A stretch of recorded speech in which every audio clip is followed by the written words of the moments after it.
بسم اللہ الرحمن الرحیم ان الحمد للہ نحمدہ ونستعینہ ونستغفرہ ونعوذ باللہ من شرور انفسنا ومن سیئات اعمالنا من یهد اللہ فلا مضل له ومن یضلل فلا ہادی له واشهد ان لا الہ الا اللہ وحدہ لا شریک له واشهد ان محمدا عبدہ ورسولہ وبعد فإن خیر الحدیث کتاب اللہ وخیر الہدی ہدی محمد صلی اللہ علیہ وسلم وشر الامور محدثاتها وكل محدثة بدعة وكل بدعة ضلالة وكل ضلالة في النار.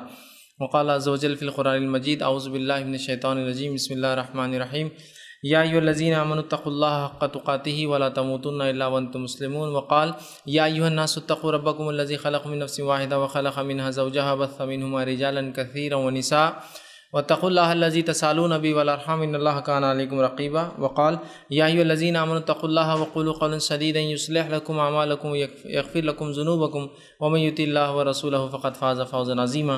اللهم صل على محمد وعلى ال محمد كما صليت على ابراهيم وعلى ال ابراهيم انك حميد مجيد. اللهم بارك على محمد وعلى ال محمد كما باركت على ابراهيم وعلى ال ابراهيم انك حميد مجيد. رب اشرح لي صدري ويسر لي امري واحلل عقدة من لساني يفقهوا قولي. وقال عز وجل في القرآن المجيد اعوذ بالله من الشيطان الرجيم بسم الله الرحمن الرحيم وما آتاكم الرسول فخذوه وما نهاكم عنه فانتهوا. وقال اليوم أكملت لكم دينكم وأتممت عليكم نعمتي ورضيت لكم الإسلام دينا. وقال النبي صلى الله عليه وسلم من عمل عملا ليس عليه أمرنا فهو رد. اما بعد. تمام تعریفیں اس اللہ عز و جل کے لیے لائق و زیبا ہے جو تمام جہانوں کا بنانے والا اور اسے پالنے والا ہے، اور درود و سلام اس کے آخری نبی محمد صلی اللہ علیہ وسلم پر. الحمدللہ ہم تمام یہاں اس ہفتے واری درس قرآن کے لیے جمع ہوئے. انشاءاللہ عزیز اس مختصر سے وقت میں آپ تمام کے سامنے جو ایک بڑے ہی انتہائی اہم موضوع پر روشنی ڈالنے کی کوشش کروں گا. جیسا کہ ہم تمام جانتے ہیں کہ شعبان کا مہینہ بہرحال شروع ہونے والا ہے، اور بس آج یا کل بہرحال شعبان شروع ہو جائیں گا. اور جو ہی شعبان کا مہینہ شروع ہوتا ہے مختلف قسم کی باتیں بہرحال ہمارے ذہنوں میں آنا شروع ہو جاتی اس مہینے کے تعلق سے. بالخصوص اس ایک چیز تو یہ ہوتی ہے کہ شعبان کا مہینہ ایک آغائی ہوتا ہے، ایک قسم کا الارم ہوتا ہے کہ اس کے بعد کا ایک بہت اہم مہینہ آ رہا ہے، وہ ہے رمضان. تو اس سے بھی اس مہینے کی فضیلت پتہ چلتی ہے، یہ اہمیت جس کو کہیں گے کہ ایک مہینہ پہلے رمضان سے، تو اس سے بھی مسلمان آگاہ ہو جاتا ہے کہ بھائی چلو اب رمضان کو ایک مہینہ ہے.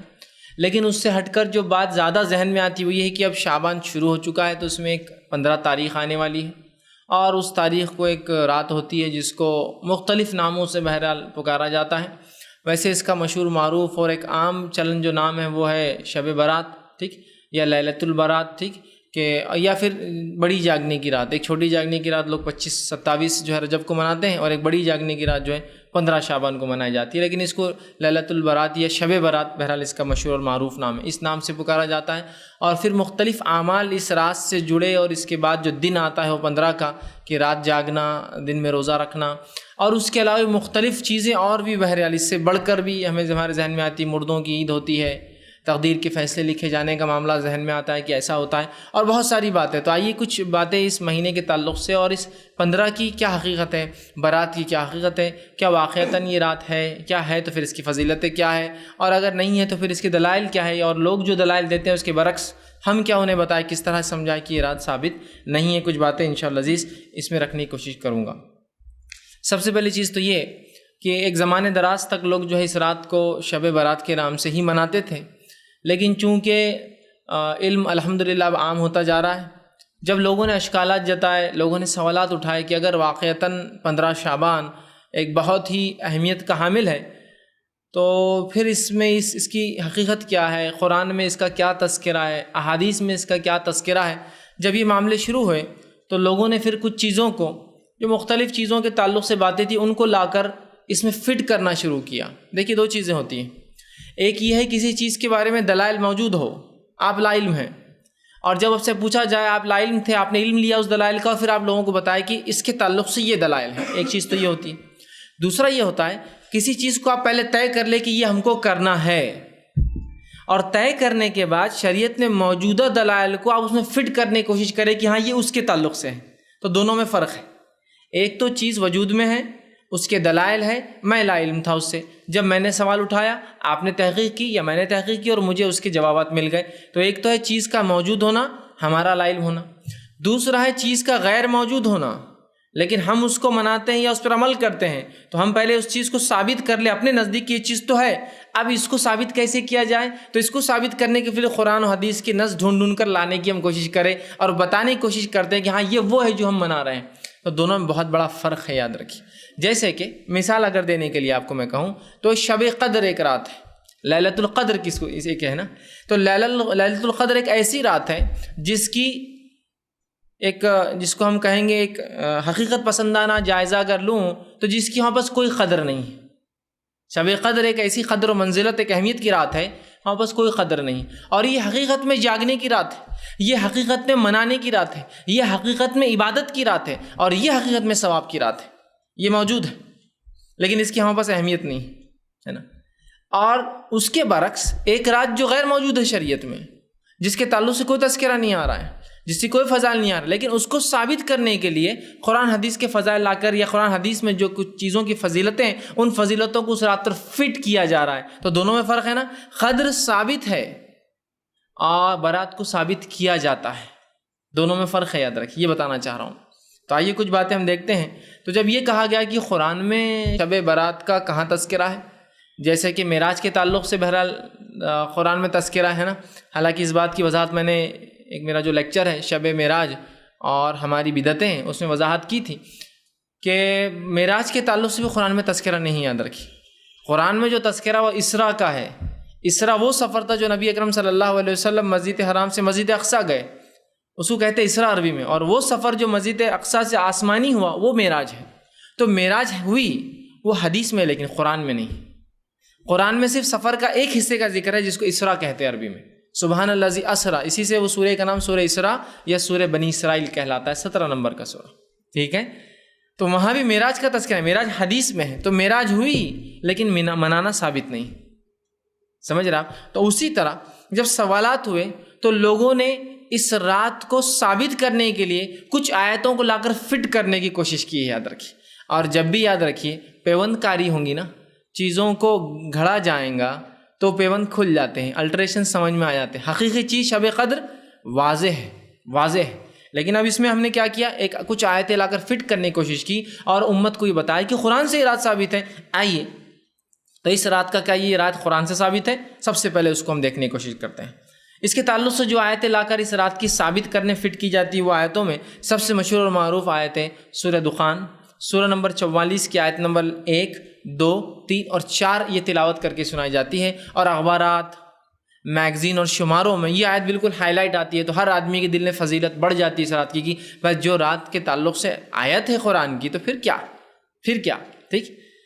تو یہ آیت پیش کی جاتی حامیم، ٹھیک ہے، حامیم، بہرحال یہ حامیم حروف مقطعات حامیم، والکتاب المبین، اور قسم ہے اس کھلی ہوئی کتاب کی، قسم ہے اس واضح کتاب کی، ایسی کتاب کی جس کی ہر چیز کلیئر ہو، ایسی کتاب جس کا ٹیکسٹ کلیئر ہو، جس کو ہم سمجھ سکتے ہوں۔ آگے فرمایا انا انزلناہ فی لیلۃ مبارکۃ انا کنا منذرین، اور ہم نے اس قرآن کو ایک مبارک رات میں نازل کیا اور ہم ہی تمہیں جو ہے ڈرانے والے ہیں، ٹھیک ہے، اس قرآن کو مبارک رات میں نازل کیا، ہم ہی تمہیں ڈرانے والے۔ فیہا یفرق کل امر حکیم، اور اس رات ہم جو ہے سارے مضبوط فیصلے، حکمت والے مضبوط فیصلے اس رات ہم کرتے ہیں، امر من عندنا، اور یہ تمام حکم ہمارے طرف سے ہوتا ہے، یہ احکامات ہمارے طرف سے ہوتے ہیں، انا کنا مرسلین، اور اے نبی ہم نے آپ کو رسول بنا کر بھیجا، ہم ہی نے آپ کو اپوائنٹ کیا رسول بنا، اس لیے کہ کوئی آدمی خود اپنے آپ کو رسول نہیں بنا سکتا، ہم نے آپ کو رسول بنا کر بھیجا ہے۔ یہ 4 آیتیں لا کر پیش کی جاتی ہے اور بتایا جاتا ہے، دیکھو انا انزلناہ فی لیلۃ مبارکۃ انا کنا منذرین، اور ہم نے اس قرآن کو ایک مبارک رات میں نازل کیا اور ہم ہی جو ہے ڈرانے والے ہیں۔ اب جب یہ بات سمجھ میں آتی ہے، اور پھر اس رات کو ایک نیا نام دیا گیا، ایک نام تو پرانا ہے، مشہور ہے، وہ ہے لیلۃ البرات یا لیلۃ جو ہے شب برات، لیکن اب جو ہے قرآن سے چونکہ ثابت کیا جا رہا ہے تو اس کا نام تبدیل کر کے رکھا گیا لیلۃ مبارکہ، مبارک رات، ہے نا۔ اور یہ آیت پیش کرنے کے بعد تو ہر مسلمان سر اپنا خم کر لیتا ہے، جھکا لیتا ہے کہ بس قرآن کی آیت ہے تو پھر تو بھائی معاملہ درست ہی ہوگا۔ اب آئیے تھوڑی اس کی حقیقت بھی دیکھ لیتے ہیں۔ قرآن کی تفسیر کے جو لوگ اصول جانتے ہیں تو قرآن کی تفسیر کا پہلا اصول ہوتا ہے قرآن کی تفسیر قرآن سے، تفسیر القرآن بالقرآن، یہ پہلا اصول ہوتا ہے۔ قرآن کی تفسیر کے کم بیش 6 سے 7 اصول ہوتے ہیں، جن میں پہلا اصول ہے قرآن کی تفسیر قرآن سے، اور یہ اصول سب کے نزدیک ایسے ہی ہے، اس میں کوئی اختلاف نہیں اس اصول میں پہلے. دوسرا اصول ہے قرآن کی تفسیر احادیث سے. ٹھیک، تو آئیے اس اصول کے مطابق چلیے پہلا اصول اس پر لاگو کرتے ہیں، قرآن کی تفسیر قرآن سے. ٹھیک، کیا فرمایا؟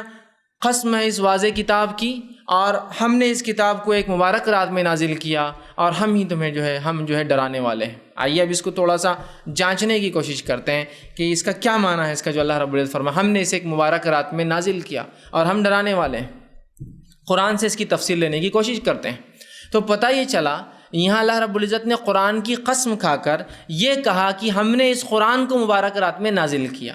اب اگر میں ایک ادنا طالب علم، اسٹوڈنٹ آف اسلامک اسٹڈی جس کو بولیں گے، ادنا طالب علم جس کو قرآن کا کچھ بھی تھوڑا بہت بھی مطالعہ ہے، اس کو معلومات ہے، نالج ہے، اس سے سوال کروں قرآن کب نازل ہوا، تو میں سمجھتا ہوں اگر 1000 کا مجمع ہے، لاکھ کا مجمع ہے، تو 1% لوگ بھی نہیں بولیں گے 15 شعبان 15 شعبان 15 شعبان. کیا بولیں گے آپ؟ کون سا مہینہ؟ رمضان. ایک ادنا طالب علم میں کہہ رہا ہوں، لاکھوں کے مجمع میں بھی کوئی یہ نہیں بولیں گا کہ یہ قرآن جو ہے شعبان میں اترا ہے نا. کب اترا ہے؟ رمضان. اس کی گواہی کہ تو اللہ کی کتاب نے دی. خود اللہ رب العزت فرماتا ہے سورہ بقرہ سورہ نمبر 2 آیت نمبر 185، شہر رمضان الذی انزل فیہ القرآن ھدی للناس بینات من الھدی والفرقان. رمضان وہ مہینہ تھا جس میں قرآن کا نزول ہوا انسانیت کی ہدایت کے لیے، اور ایک فرقان بنا کر، فرق کرنے والی کتاب بنا کر ہم نے بھیجا ہے، کرائٹیریا بنا کر، ایک اصول، ایک کسوٹی بنا کر اس کتاب کو بھیجا ہے، فرقان. سمجھ رہے ہیں بات کو؟ تو یہاں اللہ نے فرما دیا کہ رمضان وہ مہینہ تھا جس میں قرآن کا نزول ہوا. تو قرآن کب نازل ہوا؟ رمضان میں. آئیے اب رمضان میں وہ کون سی رات تھی جب اترا؟ قرآن سے ہی جواب طلب کرتے، چونکہ پہلا اصول تفسیر کا قرآن سے ہے، قرآن کی تفسیر قرآن سے جواب طلب کرتے ہیں کہ بھائی کب اترے آپ سب سے پہلے. تو قرآن میں خود اس کا رب اتارنے والا قرآن کا وہ جواب دیتا ہے. سورہ نمبر 97 سورۃ القدر، انا انزلناہ فی لیلۃ القدر، اور ہم نے اتارا اس قرآن کو لیلۃ القدر میں. وما ادراک ما لیلۃ القدر، اور اے مسلمانوں کیا چیز ہے جو تمہیں سمجھائیں گی لیلۃ القدر کیا ہے؟ لیلۃ القدر خیر من الف شہر. بس اتنا سمجھ لو تمہاری موٹی عقل کے اعتبار سے کہ یہ 1000 مہینوں سے افضل ہے. کتنا افضل وہ اللہ ہی جانتا ہے، تمہارا رب ہی جانتا ہے، لیکن اتنا تمہیں سمجھ میں آتا ہے 1000 مہینے سے افضل ہے. کون سی رات؟ لیلۃ القدر، ہے نا. تو یہاں کہا شہر رمضان الذی انزل فیہ القرآن، قرآن کب اترا؟ رمضان کے مہینے میں. وہ رات، جس رات اترا وہ رات کیسی تھی؟ بڑی قدر اور منزلت والی رات تھی. تو کہا انا انزلناہ فی لیلۃ القدر، ہم نے اسے ایک بہت ہی قدر اور منزلت والی رات میں نازل کیا. اور تمہیں کیا بتائے، کیا چیز تمہیں سمجھائیں گے لیلۃ القدر کیا ہے؟ بس اتنا سمجھ لو کہ 1000 مہینوں سے لیلۃ القدر افضل ہے. تو یہ ہوا. تیسری آیت سورہ دخان کی کیا کری؟ انا انزلناہ فی لیلۃ مبارکہ، ہم نے اسے مبارک رات میں نازل کیا. اب تینوں آیتوں کو جوڑ لیتے ہیں ایک ساتھ تفسیر سمجھنے کے لیے ترتیب میں. پہلا، قرآن کب نازل ہوا، کون سے مہینے میں؟ رمضان. جس رات نازل ہوا اس رات کا نام کیا ہے؟ قدر. اور چونکہ اس میں قرآن اترا تو یہ رات کیسی ہے؟ مبارک. انا انزلناہ فی لیلۃ مبارکہ، یہ سورہ لیلۃ القدر کے تعلق سے ہی تفسیر یاد رکھی. اور آگے کیا فرمایا؟ مبارک انا کنا منذرین فیہا یفرق کل امر حکیم، اور اسی رات ہم سارے حکمت کے اور بڑے مضبوط والے فیصلے کرتے ہیں. مطلب مفسرین لکھتے ہیں اس رات اللہ رب العزت نے جو تقدیریں ہماری لکھ دی ہے، اس تقدیر کو فرشتوں کو سونپ دیا جاتا ہے ایئرلی، کہ آپ کیا ایکسیکیوٹ کرنا ہے، یہ بندوں کے ساتھ کیا کیا کرنا ہے. تو یہ سالانہ سمجھو ان کا جو ہے ورک ہے کہ یہ سال کتنے لوگ جئیں گے، کتنا کھاؤں گا، کیا کروں گا، اولادیں پیدا ہوں گی نہیں ہوں گی، کیا تکلیفیں، کیا، یہ تمام کام فرشتوں کو جو تقدیر میں لکھے وہ سونپ دیے جاتے ہیں کہ ایکسیکیوٹ کرنا ہے پورے سال تم کو، اگلے سال تک کے لیے. ٹھیک، تو اس رات یہ ہوتا ہے نا. اور اسی بات کو اللہ رب العزت نے سورہ قدر میں دہرایا اور کہا وما ادراک ما لیلۃ القدر، لیلۃ القدر خیر من الف شہر تنزل الملائکۃ والروح، اور اترتے ہیں اس رات ملائکہ ٹھیک، فرشتے اور روح، جبرائیل امین کا ایک نام ہے روح الامین، اترتے ہیں اس رات جبرائیل اور فرشتے، اور آگے فرما فیہا بإذن ربہم من کل امر، اور اللہ کے حکم سے اترتے ہیں، اور تمام احکامات جو مضبوط احکامات ہیں جو اس سے پہلے سورہ دخان میں آ چکے ہیں کہ اس رات ہم اپنے احکامات کو وہ کرتے ہیں، تو کہا من کل امر، اور اس رات ہم اپنے احکامات کو نازل کرتے ہیں، ٹھیک ہے، سلام ہی حتی مطلع الفجر، اور سلامتی والی ہے رات فجر کے طلوع ہونے تک۔ تو یہ جو آیتیں جو لیلۃ المبارکہ ثابت کرنے کی کوشش کی جا رہی ہے، یہ در حقیقت لیلۃ المبارکہ کون سی رات ہے سمجھ گئے آپ لوگ؟ یہ لیلۃ القدر ہے، یہ مبارک رات ہے، اور آتی کب ہے؟ رمضان میں۔ آپ کو کہے نہیں لیلۃ المبارکہ ایک رات، لیلۃ القدر ایک رات، تو دیکھیے اب سمجھیے، تھوڑا سا اپنی عقلوں کو جھنجھوڑیے۔ انا انزلناہ فی لیلۃ مبارکہ، ہم کہہ رہے ہیں یہ 15 شعبان ہے۔ ان انزلناہ فی لیلۃ القدر، ہم کہہ رہے ہیں یہ قدر ہے جو کہ 21 رمضان، 23 رمضان، 25 رمضان، 27 رمضان اور 29 رمضان میں سے ایک، ٹھیک؟ تو اس کا مطلب یہ ہوا قرآن 2 بار نازل ہوا، قرآن 2 بار نازل ہوا، ایک بار نازل ہوا 15 شعبان کو، اور شاید رسول اللہ پھر بھول گئے جب نازل ہوا، پھر اس کے بعد پھر دوسری بار اتارنا پڑا۔ یہ آپ سمجھ رہے ہیں یہ کنفیوژن جو اگر آپ مانیں کہ یہ مبارک رات الگ ہے، قدر الگ ہے، تو مجھے بتائیے قرآن کب نازل ہوا؟ آپ کہیں گے رمضان کی، تو قرآن ہی گواہی دے رہا ہے، تو پھر آپ کی بات سنی جائیں گی یا اللہ کی کتاب کی بات سنی جائیں گی؟ بتائیے۔ تو بس جب امت نے سوال کیا کیا یہ رات قرآن سے ثابت ہے، تو آیت لا کر فٹ، میں نے کہا نا ایک ہے چیز کا ثابت ہونا، قدر بالکل ثابت ہے، اور ایک ایسی چیز ہے جس کو ثابت کرنے کے لیے دلائل کو جمع کیا جا رہا ہے، مطلب یہ کہ اگر میں یہ کہہ لوں کہ یہ چیز مجھے اپنے نفس پہ حلال کرنا ہی ہے، اب شروع کرو تحقیق کی کیا ہے، تو میں حلال والی چیزیں لیتے جاؤں گا، حرام والا معاملہ چھوڑتے جاؤں گا۔ شریعت نے کیا کہا وہ اصل ہے، یاد رکھیے۔ تو یہاں ہم دیکھ رہے ہیں یہ آیتیں سراسر جو ہے لیلۃ القدر کے تعلق سے ہے، ان آیتوں کا رتی برابر بھی تعلق 15 شعبان سے نہیں ہے، یاد رکھیے۔ اور اس کے علاوہ کوئی آیتیں اور لوگ فٹ کرتے ہیں، فٹ کرنا چاہے وہ 15 شعبان سے، ان کا کوئی لینا اور دینا نہیں ہے، یہ بات ہمیشہ اپنے ذہن میں آپ رکھ لیجیے، اب یاد رکھیے کہ کوئی بہکا نہ سکے قرآن میں یہ رات ہے، یہ برات قرآن میں، قرآن برات میں نہیں ہے میرے بھائی۔ اگر قرآن کی ایسی من مانی تفسیریں ہم کرنے لگے تو ابوبکر صدیق رضی اللہ عنہ سے ایک مرتبہ سوال ہوا کسی قرآن کی آیت کے تعلق سے، تو کہا مجھے اس کا علم نہیں ہے، اور ابوبکر کو کون سا آسمان پناہ دیں گا اور کون سی زمین سنبھالیں گی اگر ابوبکر اپنے دل سے اس کی تفسیر کرنا شروع کر دیں۔ ابوبکر صدیق سے جب سوال ہوگا قرآن کے تعلق سے، آپ جواب نہیں دے پائے، لوگوں نے کہا آپ کو نہیں پتا، تو کہا مجھے نہیں پتا، اور ابوبکر کو پھر کون سا آسمان سہارا دیں گا، سپورٹ کرے گا، مطلب سایہ دیں گا، اور کون سی زمین سنبھالیں گے ابوبکر؟ اللہ کی کتاب کی تفسیر خود سے کرے۔ تو اللہ کے لیے اللہ کی کتاب کی تفسیر اپنی من مانی مت کیجیے، اور کسی مفسر نے اس کا معنی یہ نہیں لیا کہ یہ سوائے ان کے جنہوں نے مختلف عجیب و غریب دعوے کر رکھے، جن کو اہل باطن جن کو کہتے ہیں، جن کے سامنے ظاہر نہیں، ان کو باطن علم ہوتا ہے، ان کے نزدیک یہ تفسیر میں آتا ہے 15 شعبان۔ اس کے علاوہ کسی نے بھی اس کو، بلکہ علامہ ابن کثیر نے کہا یہ تو قدر ہی ہے، یاد رکھیے مکمل طور سے۔ تفسیر الطبری میں کہا کہ یہ تو قدر ہی ہے یقینی طور سے، اس لیے کہ یہ قدر کی تفسیر ہے۔ سورہ جو لیلۃ القدر ہے اسی وہ رات چونکہ مبارک ہے، یہاں اس کا ایک صفت کا تذکرہ ہو رہا ہے، وہاں نام کا تذکرہ ہو رہا ہے، اور سورہ بقرہ میں وہ کب آتی ہے، رمضان کا تذکرہ ہو رہا ہے، تینوں باتیں آ گئی۔ تو قرآن سے یہ رات ثابت نہیں، یاد رکھیے۔ تو کوئی اب خواہ کسی کو باور کرنے کی کوشش نہ کریں۔ اب ہوتا یوں ہے کہ جب دلائل دیے جاتے ہیں تو لوگ الٹا چڑھائی کرتے ہیں، سنتے تو نہیں بات کو، جنرلی ہوتا ہے لوگ جب DVD سنتے ہیں اس کے، نیٹ پہ جاتا ہے تو بات تو سمجھنا ہی نہیں، بس چڑھائی شروع کر دینا ہے، بس نہیں یہ غلط ہے، یہ وہابی ہے، یہ فلاں ہے، یہ ایسے ہے، یہ فلاں ہے، یہ خبیث ہے، یہ ایسے ہے، یہ ویسے ہے، اور اس کے علاوہ جو ہے بحث مباحثہ یا گالی گلوچ، بس معاملہ یہاں ختم ہو جاتا ہے۔ یہ طریقہ نہیں ہے دین کو سیکھنے کا، یاد رکھیے، ٹھیک؟ یہ اصول بھی نہیں ہے دین کو سیکھنے کا۔ اگر سامنے والا فریق کوئی دلائل دیتا تو آپ دلائل کی تحقیق کیجیے۔ اگر آپ یہ کہیں کہ نہیں ہم جو کر رہے ہیں بس وہی صحیح ہے، تو پھر ہم بھی یہ کہیں گے ہم بھی جو کر رہے ہیں وہی صحیح ہے، تو معاملہ تو کوئی بننے والا نہیں۔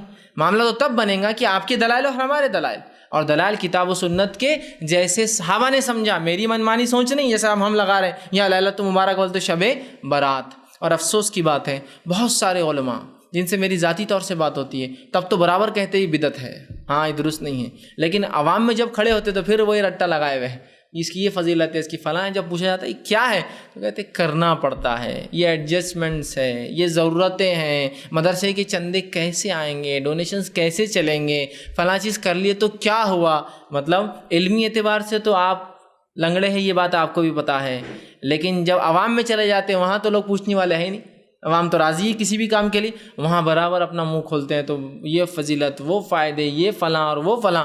پھر خود جب تفسیر پڑھتے ہیں یا کسی عالم کی تفسیر بتائیے جو آپ کا عالم ہو جس نے یہ تفسیر کی ہو کہ مبارکہ اور قدر دو الگ راتیں ہیں، اور یہ ثابت کیا ہو کہ 15 شعبان کو بھی قرآن نازل ہوا اور 27 یا 21 جو ہے 23 25 27 یا 29 رمضان کو بھی نازل ہوا ليلۃ القدر، ثابت کر دیجیے. دوسرا، چلیے بھائی قرآن سے اگر نہ بھی ہو، حدیث سے تو یہ رات ثابت ہے نا، کہیں حدیث آتے ہیں. چلیے آئیے حدیث کا بھی تھوڑا جائزہ لے لیتے. کیا یہ رات شب برات جسے کہا جا رہا ہے کیا حدیث سے ثابت ہے؟ سب سے پہلی چیز تو یہ یاد رکھیے، یہ برات لفظی عجیب ہے.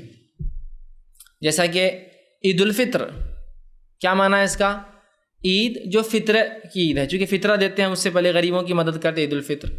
عید الاضحیٰ وہ عید جس میں ہم جانور کو ذبح کہتے ہیں یا یوم النحر کہتے ہیں، اس دن کو ذبح کرنے کا، خون بہانے کا دن.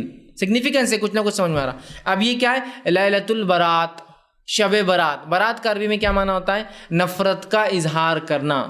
جیسے کہ اللہ رب العزت نے سورہ توبہ کے اندر کہا برات من اللہ ورسولہ، کہ اللہ اور اس کے رسول اپنے نفرت کا اظہار کرتے ہیں مشرکین سے، اور جب 4 مہینے گزر جائے حرمت والے تو پھر ان کو جو ہے چھوڑو مت. اگر یہ امن پہ آتے تو ٹھیک، نہ امن پہ آئے تو پھر ان کو جہاں پاؤ، چونکہ اب جنگ کا اعلان تھا، یہ قتل کرو انہیں. تو یہاں برات کا اظہار کیا. اب یہ شب برات، اس کا معنی ہو رہا ہے کہ نفرت کے اظہار کرنے والی رات. اب یہ کیسی رات ہو سکتی ہے شریعت میں جس میں نفرت کا اظہار؟ کیا نفرت کا اظہار کرنا ہے بتائیے؟ کیا اظہار کرنا ہے؟ اب کیا برات، کس سے برات کا اظہار کرنا ہے؟ فرعون سے برات کا اظہار کرنا ہے؟ نمرود سے برات کا اظہار کرنا ہے؟ نہیں. اب لاجک دیکھیے، میں نے کہا نا ثابت چیز نہیں ہے تو ثابت کرنے کے لیے ہر چیز لا لیتے ہیں. نہیں، بولے یہ ایسی رات ہے جس میں گناہوں سے برات کا اظہار ہے. میں نے کہا صرف ایک رات اور پوری زندگی کرتے رہو، پھر ایک رات برات کرو اور پوری زندگی چاہتے رہو گناہوں کو؟ نہیں، ویسا نہیں ہے. پھر کیا معنی ہے برات کا؟ کوئی سگنیفیکنس، کوئی اہمیت ہی نظر نہیں آ رہی. اس کے نام خود دیکھیے عجیب ہے. اور کہیں بھی قرآن میں اور کہیں بھی حدیث میں برات کا لفظ ہی نہیں یاد رکھے کہ لیلۃ برات ہے. برات کا لفظ ایک بار آیا بس، وہ سورہ برات کے اندر، یا سورہ توبہ کو سورہ برات بھی کہ سورہ برات، اس کے علاوہ نہیں آیا ہے. تو شب برات اگر آپ کسی چیز کو نام دے رہے ہیں تو میرا ایک بنیادی سوال ہے، یہ نام رسول اللہ صلی اللہ علیہ وسلم اپنی زبان سے لیا کیا؟ آپ صلی اللہ علیہ وسلم کی زبان مبارک سے کس نے لیلۃ البرات کا نام سنا کیا کبھی؟ پورے حدیث کا ذخیرہ اٹھا لیجیے.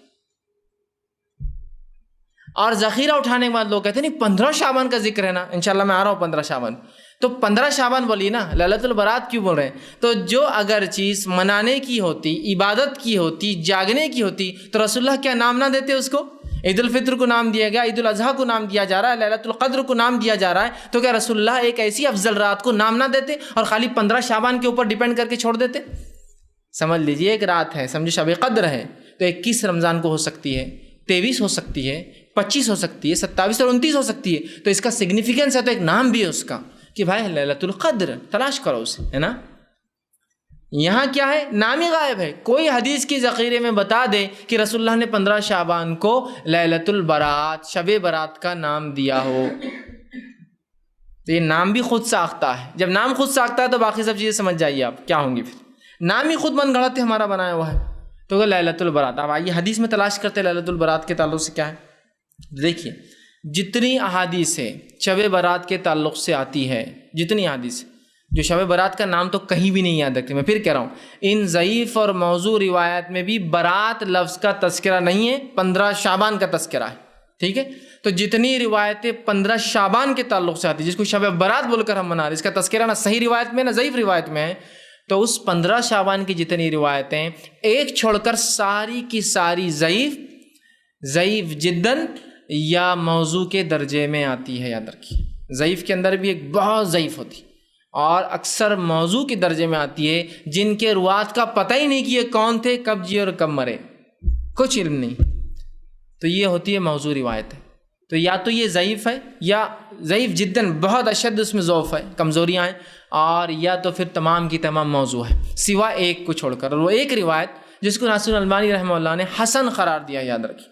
اس ایک جو حدیث کو لے کر ہی بہت سے لوگ کہتے ہیں دیکھو ایک تو حسن روایت ہے نا، آئیے اس روایت کا بھی مطالعہ کر لیتے. وہ حسن جس کو ناصر الالبانی رحمہ اللہ نے کہا وہ کیا ہے؟ حالانکہ اس پر بہت سارے اہل علم اس پہ بھی جرح کیا اور کہا یہ ضعیف ہے، لیکن پھر بھی چونکہ ناصر الالبانی نے کبھی اس سے اپنی زندگی میں رجوع نہیں کیا، انہوں نے کہا کہ نہیں یہ بات ہی صحیح ہے کہ یہ حسن ہے، لہٰذا ہم اس کو اگر حسن بھی مان لیں جیسا بہت سی بار ہوتا ہے نا، اخبارات میں آتا ہے جو ہے کتاب و سنت کے ماننے والوں کے بڑے عالم، سلفیوں کے بڑے عالم علامہ ناصر الالبانی خود اس رات کے فضائل میں ایک حسن روایت نقل کرتے ہیں. اسی لیے میں اس بات کو خاص رکھ رہا ہوں کہ ہم وہ مغالطے میں نہ آ جائے کہ یہ کیا ہو رہا ہے. ٹھیک، تو انہوں نے حسن جو قرار دیا وہ روایت کیا ہے؟ وہ روایت صحیح ابن حبان میں آتی ہے.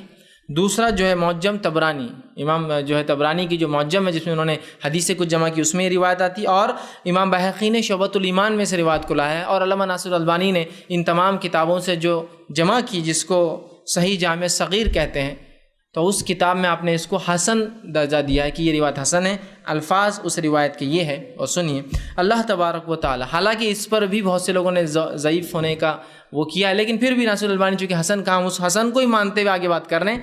وہ روایت کے الفاظ جو ہے اللہ تبارک و تعالی شعبان کی 15ویں رات، دیکھیے برات کا تذکرہ نہیں، اس لیے میں نے کہا نا برات تو ثابت ہی نہیں ہے، تذکرہ کیا ہے؟ شعبان. اور جتنی ضعیف روایت اور موضوع ہے سب میں 15 شعبان کا لفظ ہے، برات کا تو لفظ ہی نہیں، یہ تو منمانا لفظ ہے.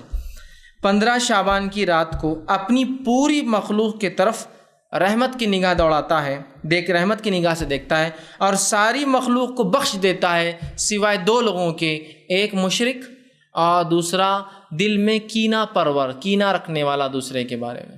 2 لوگوں کی مغفرت نہیں ہوتی، ایک مشرک اور دوسرا دل میں کینہ رکھنے والا، ان کی مغفرت نہیں ہوتی، باقی تمام مخلوق کی مغفرت ہوتی ہے. یہ ہے وہ روایت جس کو علامہ ناصر الالبانی نے حسن قرار دیا ہے. ٹھیک، اس روایت سے اس رات کی مطلب 15 شعبان کی فضیلت تو ثابت ہوتی ہے، لیکن اس کو منانا ثابت نہیں ہوتا ہے. دیکھیے دونوں چیزوں میں بہت فرق ہے، زمین آسمان کا فرق ہے. اللہ کے رسول صلی اللہ علیہ وسلم صحابہ نے جنگ بدر لڑی اور اس میں فتح یاب ہوئے، جس کو اللہ نے یوم الفرقان کہا. اس دن کفر و ایمان کا فرق ہوا، یوم الفرقان ہوا، آپ سب نے جنگ لڑی، لیکن اس دن کو کیا منایا جا سکتا ہے؟ نبی اکرم صلی اللہ علیہ وسلم عمرے کی نیت سے گئے، مشرکین نے آپ کو روکا، وہاں آپ کو صلح کرنا پڑی، اس صلح کو صلح حدیبیہ کہا گیا. اللہ رب العزت نے اپنی کتاب میں کہا ان فتحنا لک فتحا مبینا، اے نبی ہم نے آپ کو کھلی کامیابی دی. تو حدیبیہ ہوئی جس کو قرآن نے کہا کھلی کامیابی، لیکن منایا نہیں جا سکتا اس کو، وہ ہوئی. اب منائیں گے کیا؟ حدیبیہ ہوئی تو ہم اس کو ہر سال منائیں گے کہ یہ ہوا تھا، اور اللہ نے قرآن میں کہا کھلی کامیابی ہے، یوم الفرقان کہا اس کو. ٹھیک ہے، تو آپ سمجھ رہے کام ہوا، فتح مکہ ہوا، رسول اکرم صلی اللہ علیہ وسلم غلبہ اور مسلمان غلبہ پا گئے. اس کے بعد اللہ رب العزت نے پورے جزیرہ عرب میں مشرکین کو رسوا کیا اللہ ایمان والوں کے ذریعے نا ہوا. لیکن اب فتح مکہ منائیں گے کہ ہم لوگ کہ نہیں فتح مکہ ہوا تو منایا جائے؟ ہونا کسی چیز کی فضیلت ہونے سے اس چیز کا منانا ثابت نہیں ہوتا. جیسے کہ 10 دنوں کی فضیلت جو ذی الحجہ کے ہے فضیلت ہے، لیکن آپ کیا 10 دن تہوار منائیں گے آپ اس کا؟ راتوں کے اندر رمضان کی راتوں کی فضیلت ہے، ٹھیک ہے، اور اس کو منانا بھی ہے. لیکن یاد رکھیے یہاں قرآن نے کہا انا انزلناہ فی لیلۃ القدر ہے نا، بتایا، اور رسول اللہ نے کر کے بتایا کہ منانا بھی ہے. تو جس چیز کو اللہ کی کتاب حکم دے اور اس پر ہم خالص نیت سے رسول کے طریقے پہ عمل کریں تو تب وہ کام باعث اجر اور ثواب ہوتا ہے. تو میرے بھائی یہاں ناصر الالبانی رحمہ اللہ نے جس کو حسن قرار دیا، اس سے اس کی فضیلت ثابت ہوتی ہے، لیکن اس سے یہ تو نہیں نکلتا ہے نقطہ کہ ہم اس کو منائیں. کسی چیز کی فضیلت ہونا ایک الگ چیز ہے، کسی چیز کو منانا ایک الگ عمل ہے. فضیلت ہو سکتی ہے، منانا نہیں ہے. لیکن یاد رکھیے، اب آئیے، کیا صرف 15 شعبانی خاص ہے؟ تو 15 شعبان اس مسئلے میں خاص نہیں ہے، چونکہ اس سے بھی افضل راتیں چل رہی ہے اور ہر رات اس سے افضل ہوتی. یاد رکھیے اس کا معنی کیا ہے؟ آئیے میں ایک روایت سناتا ہوں، صحیح بخاری اور صحیح مسلم کی روایت ہے، متفق علیہ. آپ فرماتے ہیں ہر رات، ویسے یہ بات ہم صرف رمضان میں سنتے ہیں لیکن یہ حدیث جو ہے عام ہے، ہر رات اللہ رب العزت آسمانی دنیا پر آتا ہے، پہلے آسمان پر آتا ہے، ٹھیک، ہر رات، اور ایک ندا آواز لگائی جاتی ہے کہ ہے کوئی مغفرت کا طلب کرنے والا، میں دینے بیٹھا ہوں، ہے کوئی توبہ کرنے والا، میں دینے بیٹھا ہوں، ہے کوئی مانگنے والا، میں اس کی محتاجی پوری کرنا بیٹھا ہوں. اور اللہ ہر رات یہ کرتا ہے. رات کے آخری تیسرے پہر جس کو تہجد بولتے ہیں نا، سحر کا آخری وقت جو ہوتا ہے وہ تہجد کا آخری وقت ہے، تب اللہ رب العزت آسمانی دنیا پہ آتا ہے ہماری، اور ایک ندا اور آواز لگائی جاتی ہے جب ہم سوتے رہتے ہیں. یہ اللہ کے کچھ بندے جاگ کر تب اللہ سے مانگتے بھی ہیں. اس وقت مانگنا چاہیے کہ نیدا آواز اللہ آواز لگا رہا ہے، کوئی مغفرت کا طلب کرنے والا ہے، کوئی توبہ کرنے والا ہے، کوئی معافی مانگنے والا ہے، کوئی جو حاجت چاہتا ہے مجھ سے پوری کروا اور میں کرنے کو بیٹھا. تو یہ تو ہر رات ہوتا ہے، تو 15 شعبان کیا خاص ہے؟ پھر ہر رات ہی ہوتا ہے، ہر رات ہو رہی یہ چیز. ہر رات اللہ رب العزت توبہ اور مغفرت کرنے والوں کو 15 شعبان سے زیادہ فضیلت دے رہا ہے. اس رات تو سب کو اللہ معاف کر رہا ہے، لیکن یہاں تو ہر شخص اپنے لیے معافی مانگ سکتا ہے، ہر شخص ہر رات مانگ سکتا ہے. کوئی رمضان بھی خاص نہیں ہے اور کوئی اس کے لیے شعبان بھی خاص نہیں، نہ 15 شعبان خاص ہے. تو پھر اتنی فضیلت بیان کر کے کہ جس کی کوئی انتہا نہیں، اتنی فضیلت کہ ایک صاحب تو اس حد تک پہنچ گئے کہ کہا شب قدر سے زیادہ اس کی فضیلت ہے، اس لیے کہ شب قدر کو تو تلاش کرنا پڑتا ہے، یہ تو پہلے سے معلوم ہے کب ہے، تو لہٰذا اس میں تو زیادہ ہو جانا. ایگزیکٹلی معلوم آپ کو 15 کب ہے، وہاں تو 21 23 25 ڈھونڈو، 27 29، یہاں تو پتہ ہے. یاد رکھیے ہم نے ان ڈپلیکیٹ راتوں کو منا کر حقیقی رات ہم بھول گئے. بہت سے لوگ بولتے تھے وہ کتنی بد زبانی کر رہے ہیں، شب برات کو ڈپلیکیٹ کر رہے ہیں. یاد رکھیے میرے بھائی، اگر کوئی حقیقی چیز کو مٹانے کی کوشش کرے دوسری کوئی چیز سے، اور اگر میں اس دوسری چیز کو برا کہوں تو آپ کو برا نہیں لگنا چاہیے، اس لیے کہ جب آپ وہ دوسری چیز کرتے ہیں اس سے ایک حقیقی چیز مٹتی ہے اور مسخ ہوتی ہے. تو شب قدر کے بارے میں افسوس نہیں ہوتا آپ کو کبھی کہ آپ اس کو کھو بیٹھ رہے ہیں ان راتوں کی وجہ سے دوسری؟ تو احادیث کے اندر اس رات کی جو فضیلت آتی ہے اور جو ایک ہی روایت حسن درجے کی ہے اس میں بھی صرف فضیلت ثابت ہے، حالانکہ اس کو بہت سے علماء نے ضعیف قرار دیا ہے. لیکن پھر بھی اگر ناصر الالبانی کے اصول کے مطابق مان بھی لیا جائے تو یہ رات کی فضیلت وہی ہے جو ہر رات کی ہے، اس میں کوئی بہت خصوصیت نہیں. ٹھیک ہے، تو اتنی ہی بس بات ملتی ہے. ٹھیک. اب دوسری چیز نہیں دوسری ایک روایت اور ہے نا، آپ نے تو خالی ایک ہی بیان کی، وہ قبرستان والی روایت تو پوری باقی ہے ابھی، جو امام ترمذی نے اپنی کتاب میں روایت کی اور روایت کرنے کے بعد خود ہی لکھ دیا کہ ضعیف. بہت سی بار لوگ سوال کرتے ہیں ایسا محدث لکھتے کیوں، بیوقوف تھے کیا وہ؟ نہیں، امام ابو داؤد لکھتے کیوں تھے ایسی حدیث جو ضعیف ہے نا، فلاں باب کے اندر آپ نے یہ لکھا اور وہ بھی لکھا، پھر خود ہی لکھتے یہ صحیح اور ضعیف ہے، تو کیوں لکھتے تھے وہ لکھنے والے؟ تو میرے بھائی وہ بہت زیادہ ہوشیار اور دانا تھے اور وہ جانتے تھے کہ امت کو دونوں پہلو رکھنا سامنے ضروری ہے. جیسے بہت سارے تابعین کے تعلق سے آتا تھا کہ ایک تابعین کا ایک واقعہ کہ انہوں نے اپنے بچے کو احادیث سکھائی، چھوٹا تھا تو، اور بہت ساری روایتیں اس کو سکھائی. جب وہ کافی ساری حدیثیں سیکھ چکا تو اس کے بعد کیا کہا معلوم؟ کہا میرے بیٹے یہ تمام ضعیف اور موضوع روایتیں تھی جو میں نے سکھا دی، اب اس کے علاوہ جو باتیں سمجھ جانا وہ صحیح ہوں گی. میں نے تم کو رانگ کیا ہے بتا دیا، اب رائٹ کیا ہے تم سمجھ جانا، یہ رانگ ہے تمہارے پاس جو ہے، کہ تو رائٹ صحیح حدیث تو بہت ہے، اب میں نے تم کو جو چلان میں غلط ہے بتا دیا، اب یہ نہیں ہے تو سمجھ جانا تمہارے پاس جو بات آئے اس کو لے لینا خاموشی سے. انہوں نے ان کو اصول کرائٹیریا دے دیا تھا اپنے بچے کو، سمجھ رہے؟ تو بہت سی بار وہ دونوں باتیں سکھاتے. کیوں سکھاتے؟ تاکہ بات واضح ہو جائے. بہت سے لوگ لکھتے ہیں امام بخاری نے اپنی بخاری میں اس کو لکھا، میں کہتا ہوں ہاں لکھا ہے نا بہت سی چیزوں کو، لیکن وہ کیوں لکھا وہ نہیں دیکھیں گے.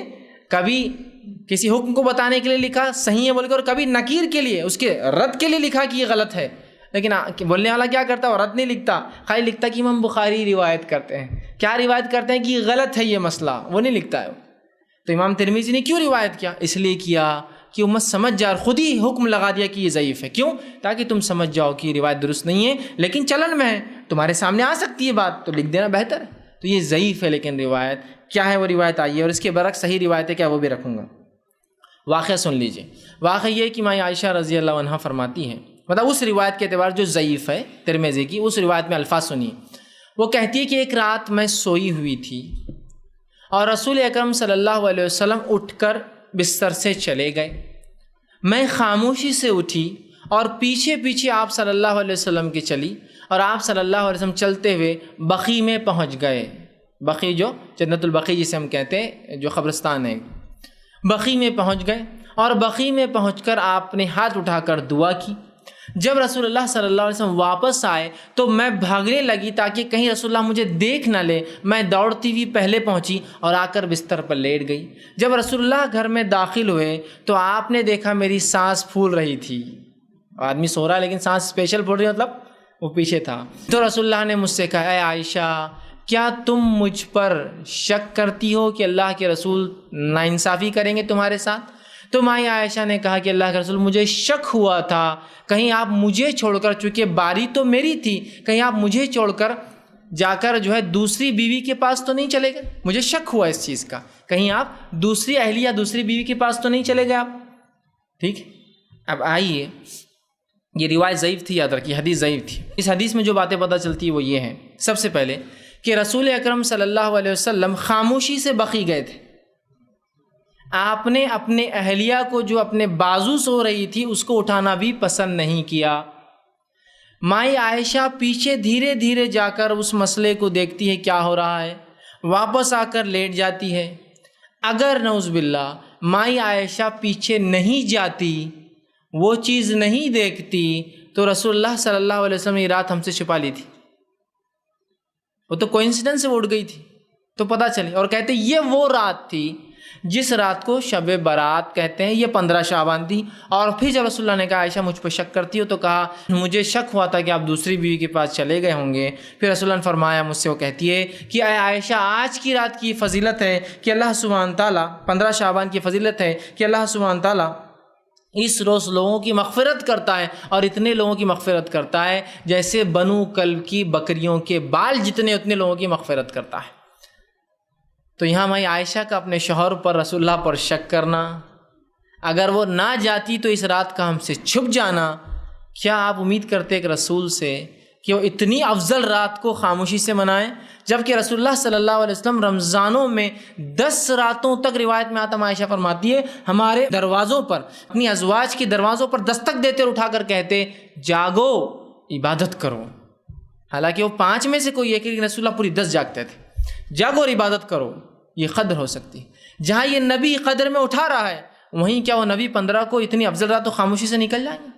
اور ماں عائشہ نہ اٹھتی تو رات تو چھپ گئی تھی ہم سے، ہے نا؟ لیکن یہ روایت ضعیف ہے۔ اس کے برعکس صحیح روایت کیا میں آپ کو رکھتا ہوں، صحیح مسلم میں یہ روایت آتی ہے، اور صحیح روایت ہے یہ۔ اس کے الفاظ یوں ہیں، آپ فرماتے ہیں جب تم سو رہی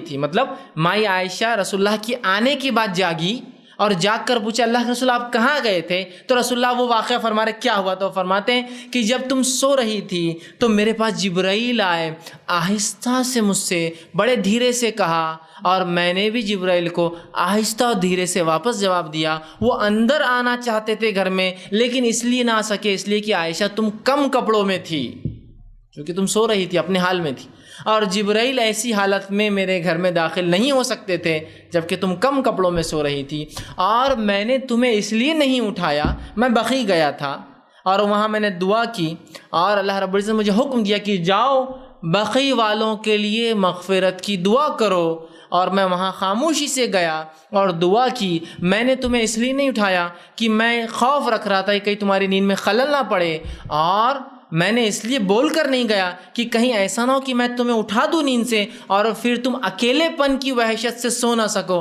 تو اسی لیے میں نے نہ تم کو اٹھایا نہ تم کو انفارمیشن دی کیوں گیا۔ اب جا کر آیا ہوں، اللہ نے کہا کہ مجھے جو ہے بقی والوں کے لیے مغفرت کی دعا کرو، میں مغفرت کی دعا کر کر آ چکا ہوں۔ آنے کے بعد آپ نے پورا واقعہ اپنے بیوی کو بتایا، اور یہ صحیح مسلم کی صحیح روایت ہے۔ اب کیا اس کے مخالفے میں آپ وہ ضعیف روایت کو لیں گے؟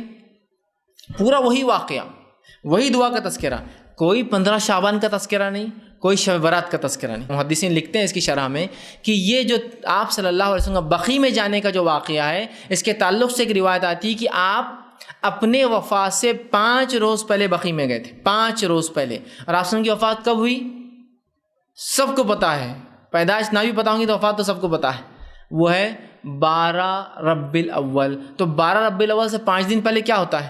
7 ربیع الاول۔ تو یہ واقعہ ربیع الاول کا ہے، شعبان کا بھی نہیں۔ تو یہ واقعہ جو لا کر فٹ کیا جاتا ہے کہ نہیں رات میں رسول اللہ گئے تھے، وہ بنو کلب کی بکریوں کا واقعہ ضعیف۔ اور جو صحیح روایت مسلم کی ہے اس میں کوئی تذکرہ نہیں 15 کا، کوئی تذکرہ نہیں شعبان کا، کوئی تذکرہ نہیں کسی مہینے کا۔ لیکن اس کی شرح میں جو ہے جو محدثین لکھتے ہیں کہ یہ تب ہوا تھا، اگر اس کو نہ بھی مانے شرح کو چھوڑ دیں تو اس واقعے میں کوئی سے، اور اوپر والی روایت ضعیف تھی، یاد رکھیے۔ اب تو آپ ضعیف کو مانیں گے اور پورے زندگی کے اعمال اس پہ انحصار کریں گے، ایک صحیح روایت جو آ چکی ہے اس پہ عمل کریں گے۔ تو صحیح روایت یہ ہے تو میرے بھائی، کہیں بھی قرآن سے اور احادیث سے نہ اس رات کا نام ثابت ہے، نہ اس رات کا کوئی واقعہ ثابت ہے، اور جو ایک حدیث ہے جس سے اس کی فضیلت ثابت ہے وہ صرف فضائل بیان کرتی ہے، اس کو منانا ثابت نہیں کرتی ہے، صرف فضائل۔ یہ ہو سکتا ہے کہ 15 شعبان کو اللہ مغفرت کرتا ہوں گا، لیکن ایسی ہی فضیلت کی روایتیں صحیح بخاری صحیح مسلم ہر رات کی بھی آتی ہے۔ ہر رات کو آپ منائیے نا، پھر ہر رات مومن کے لیے جو منانے کی، پھر کوئی ایک رات مخصوص نہیں ہے، ٹھیک۔ اب جب رات ہی ثابت نہیں ہے تو باقی اعمال میں سمجھتا ہوں بولنے کی ضرورت تو نہیں، لیکن پھر بھی علم کے لیے بتانا ضروری سمجھوں گا ان لوگوں کے لیے جو مناتے ہیں، کم از کم یہاں تو غور کرو، یہاں تو غور کرو، اگر وہاں نہیں ہمارے نزدیک تو پوری روایتیں صحیح ہیں، کیونکہ کچھ لوگوں کا مزاج ایسا ہوتا ہے کہ ہم کو کچے پکے سڑے ہوئے آم کچھ بھی چلتے، عام رہتا، حدیث رہتی تو کوئی مسئلہ نہیں، صحیح ہو ضعیف ہو بس حدیث ہے نا، بس ختم ہو گیا، ٹھیک۔ تو ایسے لوگوں سے کبھی میری ملاقات ہوتی تو میں کہتا ہوں حدیث ہوتی ہے، اور بہت سے لوگ ہوتے ہیں دیکھیے بھائی حدیث ہوتی ہے، حدیث میں آ گیا وہ چاہے ضعیف و موضوع ہم مانتے ہیں، تو میں ان سے کبھی کہتا ہوں کہ بھائی آپ کے دوسرے بھائی بھی حدیث کو حدیث ہی مانتے ہیں، کبھی ان کی روایتیں بھی لے لیا کیجیے آپ۔ تو جب ان سے آپ کا مناظرہ ہوتا ہے، ان سے آپ کا سامنا ہوتا ہے، تو تب تو آپ ان کو برابر کہتے ہیں صحیح اور ضعیف، ہے نا؟ وہاں جب برابر کہتے ہیں آپ کہ نہیں یہ کہاں سے ثابت ہے۔ جیسے کہ ایک روایت ہے ہمارے کچھ بھائی پیش کرتے ہیں کہ آپ نے فرمایا، یہ موضوع ہے یاد رکھیے، کہ اگر تمہیں ہڈی بھی ملے تو فاتحہ دے کر استعمال کرو۔ حدیث ہی ہے، موضوع ہے لیکن حدیث ہی ہے۔ تو آپ لیتے ہو روایت کو، چونکہ آپ کون سے اختلاف بولتے ہیں یہ جو ہے حدیث صحیح نہیں ہے۔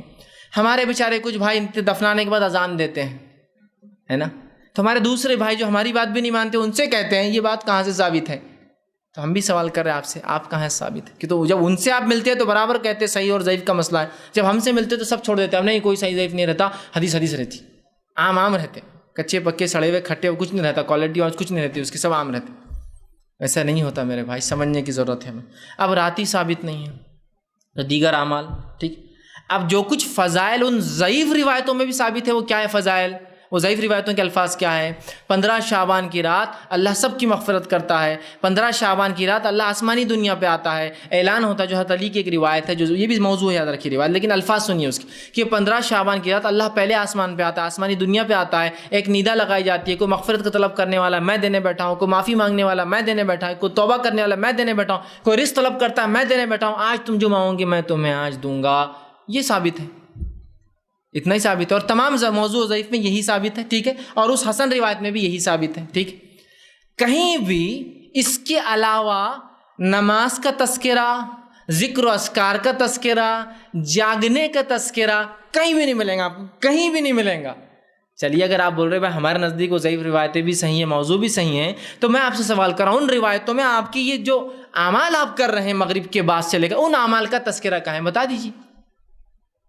چلیے ضعیف ہی صحیح، موضوع ہی صحیح، بحث کے لیے اگر صحیح مان بھی لیا جائے تو آپ اس اعمال کا تذکرہ مجھے دیجیے نا، جو اعمال آپ کر رہے ہیں اس رات میں فضیلت بیان کر کے۔ کوئی اعمال ثابت نہیں ہے۔ بہت سے لوگ قیام اللیل کرتے ہیں، راتوں کی نماز ثابت نہیں یاد رکھی۔ جتنی بھی ضعیف اور موضوع بھی ہے تو صرف فضیلت ثابت ہے، منانے کا تذکرہ نہیں۔ اسی طرح دو گانے کی نماز، مغرب کی نماز پڑھی جاتی ہے، اس کے بعد یاسین 3 بار جو امام صاحب پڑھتے ہیں، اس کے بعد امام صاحب اللہ اکبر کہہ کے تکبیر دیتے ہیں، سب لوگ ان کے ساتھ تکبیر باندھتے ہیں، 2 رکعت نماز مطلب امام صرف بول کے چھوڑ دیتے ہیں، باقی نماز سب خود پڑھتے ہیں اپنی پھر، ٹھیک ہے۔ ہر نماز کی رکعت میں 11 بار سورہ اخلاص پڑھا جاتا ہے، اور ایسی 6 رکعت ہوتی ہے، ایک عمر دراز کے لیے، رزق میں برکت کے لیے، اور ایک مصائب اور پتہ نہیں کیا 3 نام دیتے ہیں اس کو 2 گانے کہتے ہیں، مطلب 2 پارٹس میں جو نمازیں پڑھتی، 2 مطلب 2 گانے مطلب فارسی زبان میں پڑھنا یا بولنا، 2 گانے کی نماز، عربی نام بھی نہیں ملا کسی کو اس نماز کے لیے، 2 گانے، ٹھیک۔ تو وہ نمازیں پڑھتے ہیں، اس کے بعد مغرب کے بعد آدمی نہاتا ہے گھر آ کر، نہانے کے بعد فاتحہ ہوتی ہے، اور فاتحہ ہونے کے بعد بہت سارے اعمال ہوتے ہیں، پھر رات میں 100 رکعتیں کچھ لوگ نماز پڑھتے ہیں، یا کچھ لوگ ایک اور 2 موضوع اور روایتیں، ایک ہے 14 رکعت جو شخص جو ہے پڑھے، ہر رکعت کے اندر جو ہے 11 مرتبہ سورہ اخلاص پڑھے، یہ روایت موضوع ہے۔ دوسری ایک اور روایت پیش کی جاتی ہے، اس کی کوئی سر و ٹانگ ہی نہیں ہے، جو شخص اس رات 12 رکعت نماز پڑھے اور ہر رکعت میں 33 یا 30 مرتبہ سورہ اخلاص پڑھے تو اس کو جنت میں ہی، دنیا میں ہی جنت کا مقام دکھا دیا جاتا ہے، اور 10 ایسے لوگ جس پر جہنم واجب ہو گئی تھی اللہ اس کی سفارش سے ان کو مغفرت کر دیتا ہے۔ اب کون نہیں کریں گا بھائی، ایسی باتیں لکھ دیں گا کوئی، تو میں تو سب کچھ کرنے کو تیار، اپنی کے ساتھ ساتھ 10 کو لے جائیں گا، ایسے جن پر جہنم واجب ہو گئی اور دنیا میں جنت ٹھکانہ دکھا دی جائیں گے۔ اب اس سے بڑی چیز کیا ہو سکتی ہے؟ دنیا میں جنت، اس کو اپنا مقام دکھا دیا جائے گا۔ جنت ایسی چیز ہے جس کو کسی آنکھ نے کبھی دیکھا نہیں، کوئی ذہن سوچ نہیں سکتا، لیکن ان کو دکھا دیا جائے گا ان کا مقام۔ شاید موت سے پہلے فرشتے بتا دیں گے تمہارا مقام ہے، مطلب کیا ہے اس کا معنی نہیں، لیکن جنت میں مقام دکھایا۔ اسی طرح نماز الفیہ، ایک نماز ہوتی ہے رات میں لوگ پڑھتے ہیں، 100 رکعتیں یا اس سے زیادہ 1000 رکعتیں ہوتی ہیں، اور اس میں بڑا اہتمام کے ساتھ ہوتا ہے، اور مختلف علاقوں میں مختلف نمازیں، پھر نئے کپڑے بنانے کا اہتمام ہوتا ہے، ٹھیک ہے، اور فاتحہ ہوتی ہے، اور مغرب کے بعد نہایا جاتا ہے۔ اور ایک نیا عقیدہ اس کے ساتھ گڑھ دیا گیا ہے، ایک نیا عقیدہ جس کے تحت یہ نہانا اور وہ فاتحہ اور مختلف کھانے ہوتے ہیں، کھانے بھول چکا ہوں میں، بہرحال یہ سب سے اہم پارٹ رہتا ہے. کسی بدعت کے اندر میٹھے کے بغیر وہ بدعت کمپلیٹ ہو ہی نہیں سکتی، چیلنج ہے میرا، ٹھیک ہے. تو پھر اس کے اندر کھیر پوری کی فاتحہ، مختلف علاقوں میں زردے کی فاتحہ. زردہ مطلب آپ کا جو میٹھے چاول لال کلر کا ہوتا ہے نا، زرد کلر اسے زردہ بولتے ہیں. لال چاول، لال روا، لال کچھ تو بھی فلاں ہوتا ہے، ٹھیک ہے. تو فاتحہ ہوتی ہے اور میٹھے اور بنتے ہیں. بہرحال ان کے پیچھے ایک عقیدہ ہے. اس سے پہلے کہ عقیدے کی طرف جاؤ، ایک اور بات رکھ دیتا ہوں. عبادت میں اور کیا کرتے ہیں لوگ، ایک اور چیز ہوتی ہے کہ ایک روایت پیش کی جاتی ہے. یہ روایتی موضوع ہے، یاد رکھیے. تو بہرحال بہت سارے اعمال کرتے ہیں جس میں ایک چیز جو خاص ہوتی ہے وہ یہ ہے کہ جو ایک روایت پیش کی جاتی ہے، یہ موضوع روایت ہے. یاد رکھیے کہ آپ نے فرمایا اس طرح سے، اس روایت کے الفاظ ہے کہ جو شخص 15 شعبان کا قیام کرے، مطلب رات کا، اور دن میں روزہ رکھے، تو اس شخص کے پچھلے 60 سال کے اور اگلے 60 سال کے گناہ معاف ہو جاتے ہیں. گویا وہ ٹوٹل ملا دے تو 120 ایئرس، 120 سال کے گناہ معاف ہو جاتے ہیں، پچھلے 60 اور اگلے 60. جبکہ ہم جانتے ہیں جو رسول اکرم صلی اللہ علیہ وسلم نے موقعہ روزے رکھے ہیں، رمضان کے علاوہ جو روزے آپ رکھتے تھے، ان کے فضائل میں یہ آتا ہے کہ جو عرفے کا روزہ ہے وہ ایک روزہ 2 سال کے گناہوں کا کفارہ ہے، اور 10 محرم 9-10 کا جو روزہ ہے وہ 1 سال کے گناہوں کا کفارہ ہے. مطلب ایک روزہ 2 سال کے اور 2 روزے 1 سال کے گناہ کا کفارہ ہے، اس سے زیادہ نہیں. لیکن یہ ایک قیام اور ایک روزہ کتنے سال کا کفارہ ہے؟ 60 پچھلے 60 اگلے. مطلب اگر ایوریج لائف 60 ایئرس ہے تو 60 تو ہو گیا، اور 60 کا انہیں پہلے سے جمع کر کے رکھ لیا اسٹاک، ٹھیک. اور 2-4 راتیں مل گئی تو پھر تو اس کی کوئی کیا ہی لینے دینے ہیں نا. 120 سال 120 سال 120 سال. حالانکہ شب قدر جو 1000 مہینوں سے افضل ہے، ان 1000 مہینوں کو اگر آپ جمع کر لیں تو 83 سال 4 مہینے ہوتے ہیں. گویا شب قدر جو سب سے افضل رات ہے، جو ثابت ہے، اس کا ثواب صرف 83 سال 4 مہینے، اور جو ثابت نہیں اس کو 120 سال. تو اب کوئی کہہ کے لے جائیں گے اوریجنل چیز کی طرف. ڈپلیکیٹ زیادہ فنکشن دے رہی ہے، کم کاسٹ میں آ رہی ہے، سستی. وہ 5 ڈھونڈو تو 83 سال، یہ ایک پالو تو 120 سال ہے نا. تو میں نے اس لیے کہا کہ اگر آپ کو یہ چیز بری لگتی ہے کہ بھائی ہم یہ رات مناتے ہیں، آپ اس کو غلط بول رہے ہیں، تو ہمیں اس لیے برا لگتا ہے کہ آپ ایک حقیقی چیز اور اصل چیز کو چھوڑتے ہیں غلط چیز کے لیے، ایک صحیح حدیث کو چھوڑتے ہیں ایک موضوع روایت کے لیے. یہ سب سے بڑا مسئلہ ہے. اور اپنی غلط چیز کو ثابت کرنے کے اللہ کتاب کا بھی استعمال کرتے ہیں غلط، اور رسول اللہ کی حدیث کا کرتے استعمال غلط. ہر رات کے تعلق سے جو حدیث آ رہی ہے بس اس کو ڈال دیا ٹوکری کے اندر کی شب برات کی. ارے ایک بار تو نام بتاؤ شب برات کا حدیث کے اندر، تو مان لے پھر شب برات کی بات ہے. بہرحال آگے آئیے. اب اس کے پیچھے کا عقیدہ ہوتا ہے اس رات میں جو اہتمام مغرب کے بعد سے ہو رہا ہے. کیا ہے؟ جب دیکھیے گمراہیاں شروع ہوتی ہے تو اس کا کوئی لمٹ نہیں ہوتی، اینڈ لیس ہوتی. وہ کیا ہے کہ بولے یہ مردوں کی عید ہے. او ہو اب بہت امپورٹنٹ آ رہا ہے کہ تو میت کے لیے تو سب کچھ کریں گے ہم، زندہ رہا تو کبھی دادا کو اور باپ کو پلٹ کے دیکھیں گے کیسی طبیعت ہے، مرنے کے بعد سب کچھ کریں گے. مردوں کے لیے ایوری تھنگ ہے نا. دادا حیات ہے، زندگی کے مشکل ایام گزار رہا ہے، تب پوتے کو ایک باری فرصت نہیں ملی تو MBA کر رہا تھا، تو فلاں کر رہا تھا، تو یہ کر رہا تھا، کبھی نہیں آ سکا. مرنے کے بعد دیکھیے نا 10ویں دن برابر دادا کو جو کھانے پسند تھے وہ کھا رہا ہے. دادا کو بہت پسند تھی بریانی، دادا کو پسند تھا حلوہ بناؤ، دادا کو پسند تھا کھچڑا بناؤ. تو مرنے کے بعد اس کے نام سے کھارا برابر ہے، لیکن زندگی میں آ کر کبھی کھلایا کیا؟ دادا میں وہاں سے آج کھچڑا بنا کے کھلاؤں گا، تم کو بہت پسند ہے، ابا تم کو فلاں چیز پسند ہے. دیکھیے نا آپ، تو ہمارے پاس میت زندہ ہے نا تو کوئی اہمیت نہیں، مرنے کے بعد تو بڑی عظیم اہمیت ہے. زندگی میں اس کے لیے دواؤں کے لیے پیسوں کی ضرورت ہے، وہاں خرچ کرنے کو تیار نہیں. مرنے کے بعد مغفرت کی ثواب پہنچانے کے لیے ایسا تیار ہے کہ آ کے آپ کے ابا کے لیے قرآن بخش دیا میں نے. 3-4 دن سے پڑھا تھا قرآن ابا کے لیے. ارے بھائی میرا باپ بہت تکلیف سے مرا، کبھی آپ نے 2 روپے نکال کے نہیں دوا کے لیے. نہیں، مرنے کے بعد بہت اہمیت ہے نا. مجھے ایک واقعہ یاد آتا ہے کہ ایک ہندی کے کتاب میں ایک واقعہ تھا، مجھے یاد نہیں کون سی جماعت میں کون سی کلاس میں. مجھے ایک واقعہ یہ تھا کہ ایک انسان آتا ہے گلی کے کونے پہ نکڑ پہ آتا ہے اور وہاں رک جاتا ہے، اور سردی کے دن ہوتے سخت، اور وہ بہت غریب ہوتا ہے، لوگوں سے گزارشات کرتا ہے کہ مجھے ایک چادر دے دو، ایک چادر دے دو، چادر دے دو. کوئی چادر نہیں دیتا اس کو، کون دیں گا، خرچہ ہوں گا. جب وہ مر جاتا ہے سردی کی وجہ سے رات میں، صبح خبر پہنچتی کہ مر گیا، تو لوگ آ کر جمع ہو کے اس کے اوپر چادر ڈالتے ہیں. تو کہانی کا مورل یہ تھا، سٹوری اچھی تھی کہ جب زندہ تھا تو کسی نے چادر نہیں تھی، مرنے کے بعد سب ڈھک رہے تھے اس کو آ کر، ہے نا. تو یہ ہونا چاہیے. تو میت مردوں کا بڑا مسئلہ ہے کہ ان کو ثواب پہنچانا ہے نا. تو مردوں کی بولے آج عید ہوتی ہے. آج کی رات پہلے آسمان پہ جو بھی آسمان پہ ایک جھاڑ ہوتا ہے، عقیدے غلط دیکھ کیسے، اس جھاڑ پر پتے لگے ہوتے، پتوں پہ نام ہوتے ہیں. تو اس رات جھاڑ ہلایا جاتا ہے، پتے جھڑ جاتے ہیں. جن کے پتے گر جاتے ہیں ان کے پتے کٹ ہو جاتے ہیں دنیا سے، مطلب یہ سال جانے والے ہیں. جن کے پتے لگے ہیں ان کے پتے باقی رہنے والے، وہ اگلے سال تک جینے والے ہیں۔ عقائد دیکھیے اب پھر جو مر چکے، مطلب جن کے پتے کٹ چکے ہیں پچھلے بار، وہ لوگوں کو ٹائم دیا جاتا ہے، مہلت ہے، اور وہ گھروں میں آتے ہیں، لہٰذا لوگ نہاتے ہیں مغرب کے، چونکہ رات مغرب سے دن چالو ہوتا ہے نا اسلامی طرح 15 چالو ہو جاتے، نہاتے ہیں تاکہ مردے آئے تو آپ فریش ملے۔ بہت سی بیوہ عورتیں تیار ہو کر بیٹھتی تاکہ ان کا شوہر آ کر ان کو دیکھیں گا، بہت سے جو ہے بچے اپنے باپ کے انتظار میں ہوتے ہیں اور فلاں ہوتے ہیں، اور عقیدوں کی پھر کوئی انتہا نہیں۔ ایک صاحب کو میں نے ایک بار سمجھا ایسا نہیں ہوتا میرے بھائی، نہیں ہوتا، تو نہیں بولے ہوتا، پھر کچھ دیر بعد ان کو بات سمجھ میں آ گئی۔ لیکن بدعقید کی عقیدہ بہت اہم ہے سدھرنا۔ اب بدعقید کی اتنی تھی کہ ایک دن آئے بولے سب تم لوگ غلط ہے، بولے کیوں؟ بولے میرا عقیدہ بالکل سچ تھا۔ بولے کیا ہوا؟ تو 15 کو ابا آئے تھے، بولے ابا آئے تھے 15 کو، تو پھر تو نے جانے کیوں دیا واپس ان کو؟ آئے تو رکھ لیتا ان کو۔ نہیں بولے وہ ویسا نہیں رہتا، بولے اب جب چونکہ وہ مر چکے ہیں، بولے تو ایک الگ انداز سے آئے تھے۔ بولے کیسے آئے تھے؟ تو بولے میں نے جب تم نے بولے تھے یہ بات غلط ہے تو میں جب تو سمجھ گیا تھا، لیکن میں نے بار بار میرے ذہن میں آتی رہی، ابا ہر سال آتے، ابھی بھی آئیں گے۔ تو میں نے ایک عالم صاحب سے پوچھا، انہوں نے کہا ابا آئیں گے تمہارے، ضرور آئیں گے، بلی کی شکل میں، کتے کی شکل میں، پرندوں کی شکل میں، کیڑے مکوڑوں کی شکل میں، تو آج کی رات کسی کو نہیں مارا جائے گا۔ پھر کیا ہوا؟ تو برابر جیسا عالم صاحب نے بولے تھے، بولے مغرب کے بعد ایک تتلی آئی، بولے ابا آئے، وہ تتلی بولے ابا آئے، بولے اور بیٹھے رہے، بولے وہیں بیٹھے جہاں ابا بیٹھتے تھے، وہی کرسی۔ میں نے کہا شیطان بھی کیسا ضرب لگاتا، دیکھو کیسا عقیدہ اس کا تھا، اس نے لے گیا وہیں بیٹھے۔ اور ہو سکتا ہے روز تتلی کیڑے مکوڑے 1000 بیٹھتے ہوں گے جی، اس پہ وہ مسئلہ نہیں ہے، لیکن آج تتلی بیٹھنا بہت مقدس تھا اس کے لیے۔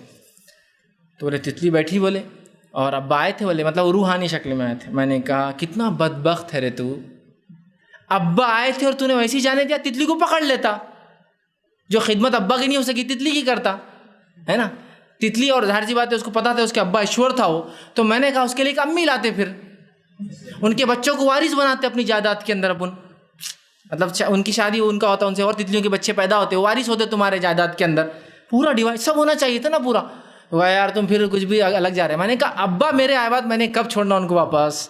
مطلب سمپل ہے، کسی کا باپ کو اگر مہلت دے دی جائے، بھائی جنت جہنم جا بھی جو بھی اس کے ساتھ ہو رہا ہے، جس طرح کی اس نے عمل کیا تھا، اگر اسے موقع دیا جائے تو کیوں واپس کوئی جانے دیں گا اسے ابا کو؟ ہاں، تو وہ تھوڑا پریشان ہو، کہا تم لوگ، میں نا مذاق نہیں، ایک دم سیریس بات ہے، ایک دم سنجیدگی والی بات ہے، سوچو نا تم ابا اور تم نے چھوڑ دیا ان کو، کتنی افسوس کی بات ہے۔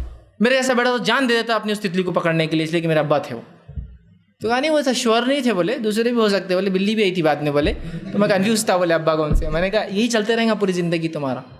تو روحیں آتی ہیں، ان کو موقع دیا جاتا ہے، یہ اسلامی عقیدے کے خلاف مشرکانہ عقیدہ ہے، اس لیے کہ قرآن نے اعلان کر دیا سورہ مومنون سورہ نمبر 23 آیت نمبر 100، وَمِن وَرَائِهِمْ بَرْزَخٌ إِلَىٰ يَوْمِ يُبْعَثُونَ، کہ اس دنیا کے اور جو مر چکے ہیں ان کے بیچ میں ایک برزخ آڑ ہے دوبارہ اٹھائے جانے تک۔ اور رسول اللہ صلی اللہ علیہ وسلم کی حدیث ہے، صحیح بخاری کی روایت ہے، روز قیامت سب سے پہلے میں اٹھوں گا، سب سے پہلے روز قیامت۔ کوئی واپس نہیں آتا میرے بھائی، کوئی واپس نہیں آتا۔ مرنے کے بعد روحوں کا آواگمن کا عقیدہ رکھنا یہ غیر اسلامی مشرکانہ، بدترین درجے کا مشرکانہ عقیدہ ہے۔ اب لہٰذا لوگ آ رہے ہیں تو لوگ مکانوں کو سجا رہے ہیں، دکانوں کو سجا رہے ہیں، قبرستانوں کو سجا رہے ہیں۔ قبرستان دیکھیے کتنے سجتے ہیں۔ اور ایک بات تھوڑی سی غور کر لیجئے، یہ ایک ہی تہوار ہے جو شیعہ اور سنی مشترکہ مناتے ہیں، کامن تہوار ہے، مشترکہ دونوں مناتے ہیں اس کو۔ ایسا دوسرا کوئی تہوار نہیں جو شیعہ اور سنی ساتھ منا رہے ہیں اس تہوار کو چھوڑ کر، ایک بارات کہ تو بارات کا اصل عقیدہ انہی کے پاس ہے، یاد رکھیے، نفرت کا اظہار کرنا کچھ لوگوں کے خلاف، اور وہ سنی ہے۔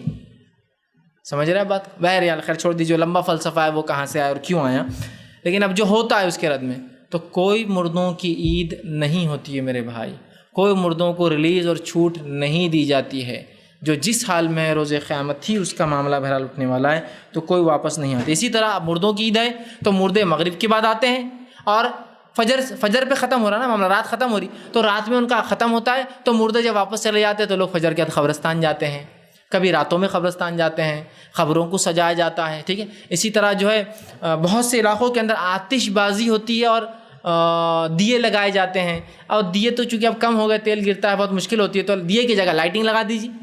اور اپنے تہوارات پر روشنی کے ذریعے خوشیاں منانا یہ مجوسیوں کی علامت ہے، یہ اہل ایمان کی کبھی علامت نہیں رہی، مجوسیوں کی علامت ہے۔ مجوسی سمجھتے ہیں آپ؟ آگ پرست، جو آگ کی پوجا کرتے ہیں، جن کے پاس آگ مقدس ہوتی ہے، اور اس کے تقدس کے اعتبار سے ہر اچھائی سے پہلے اس کو جلایا جاتا ہے.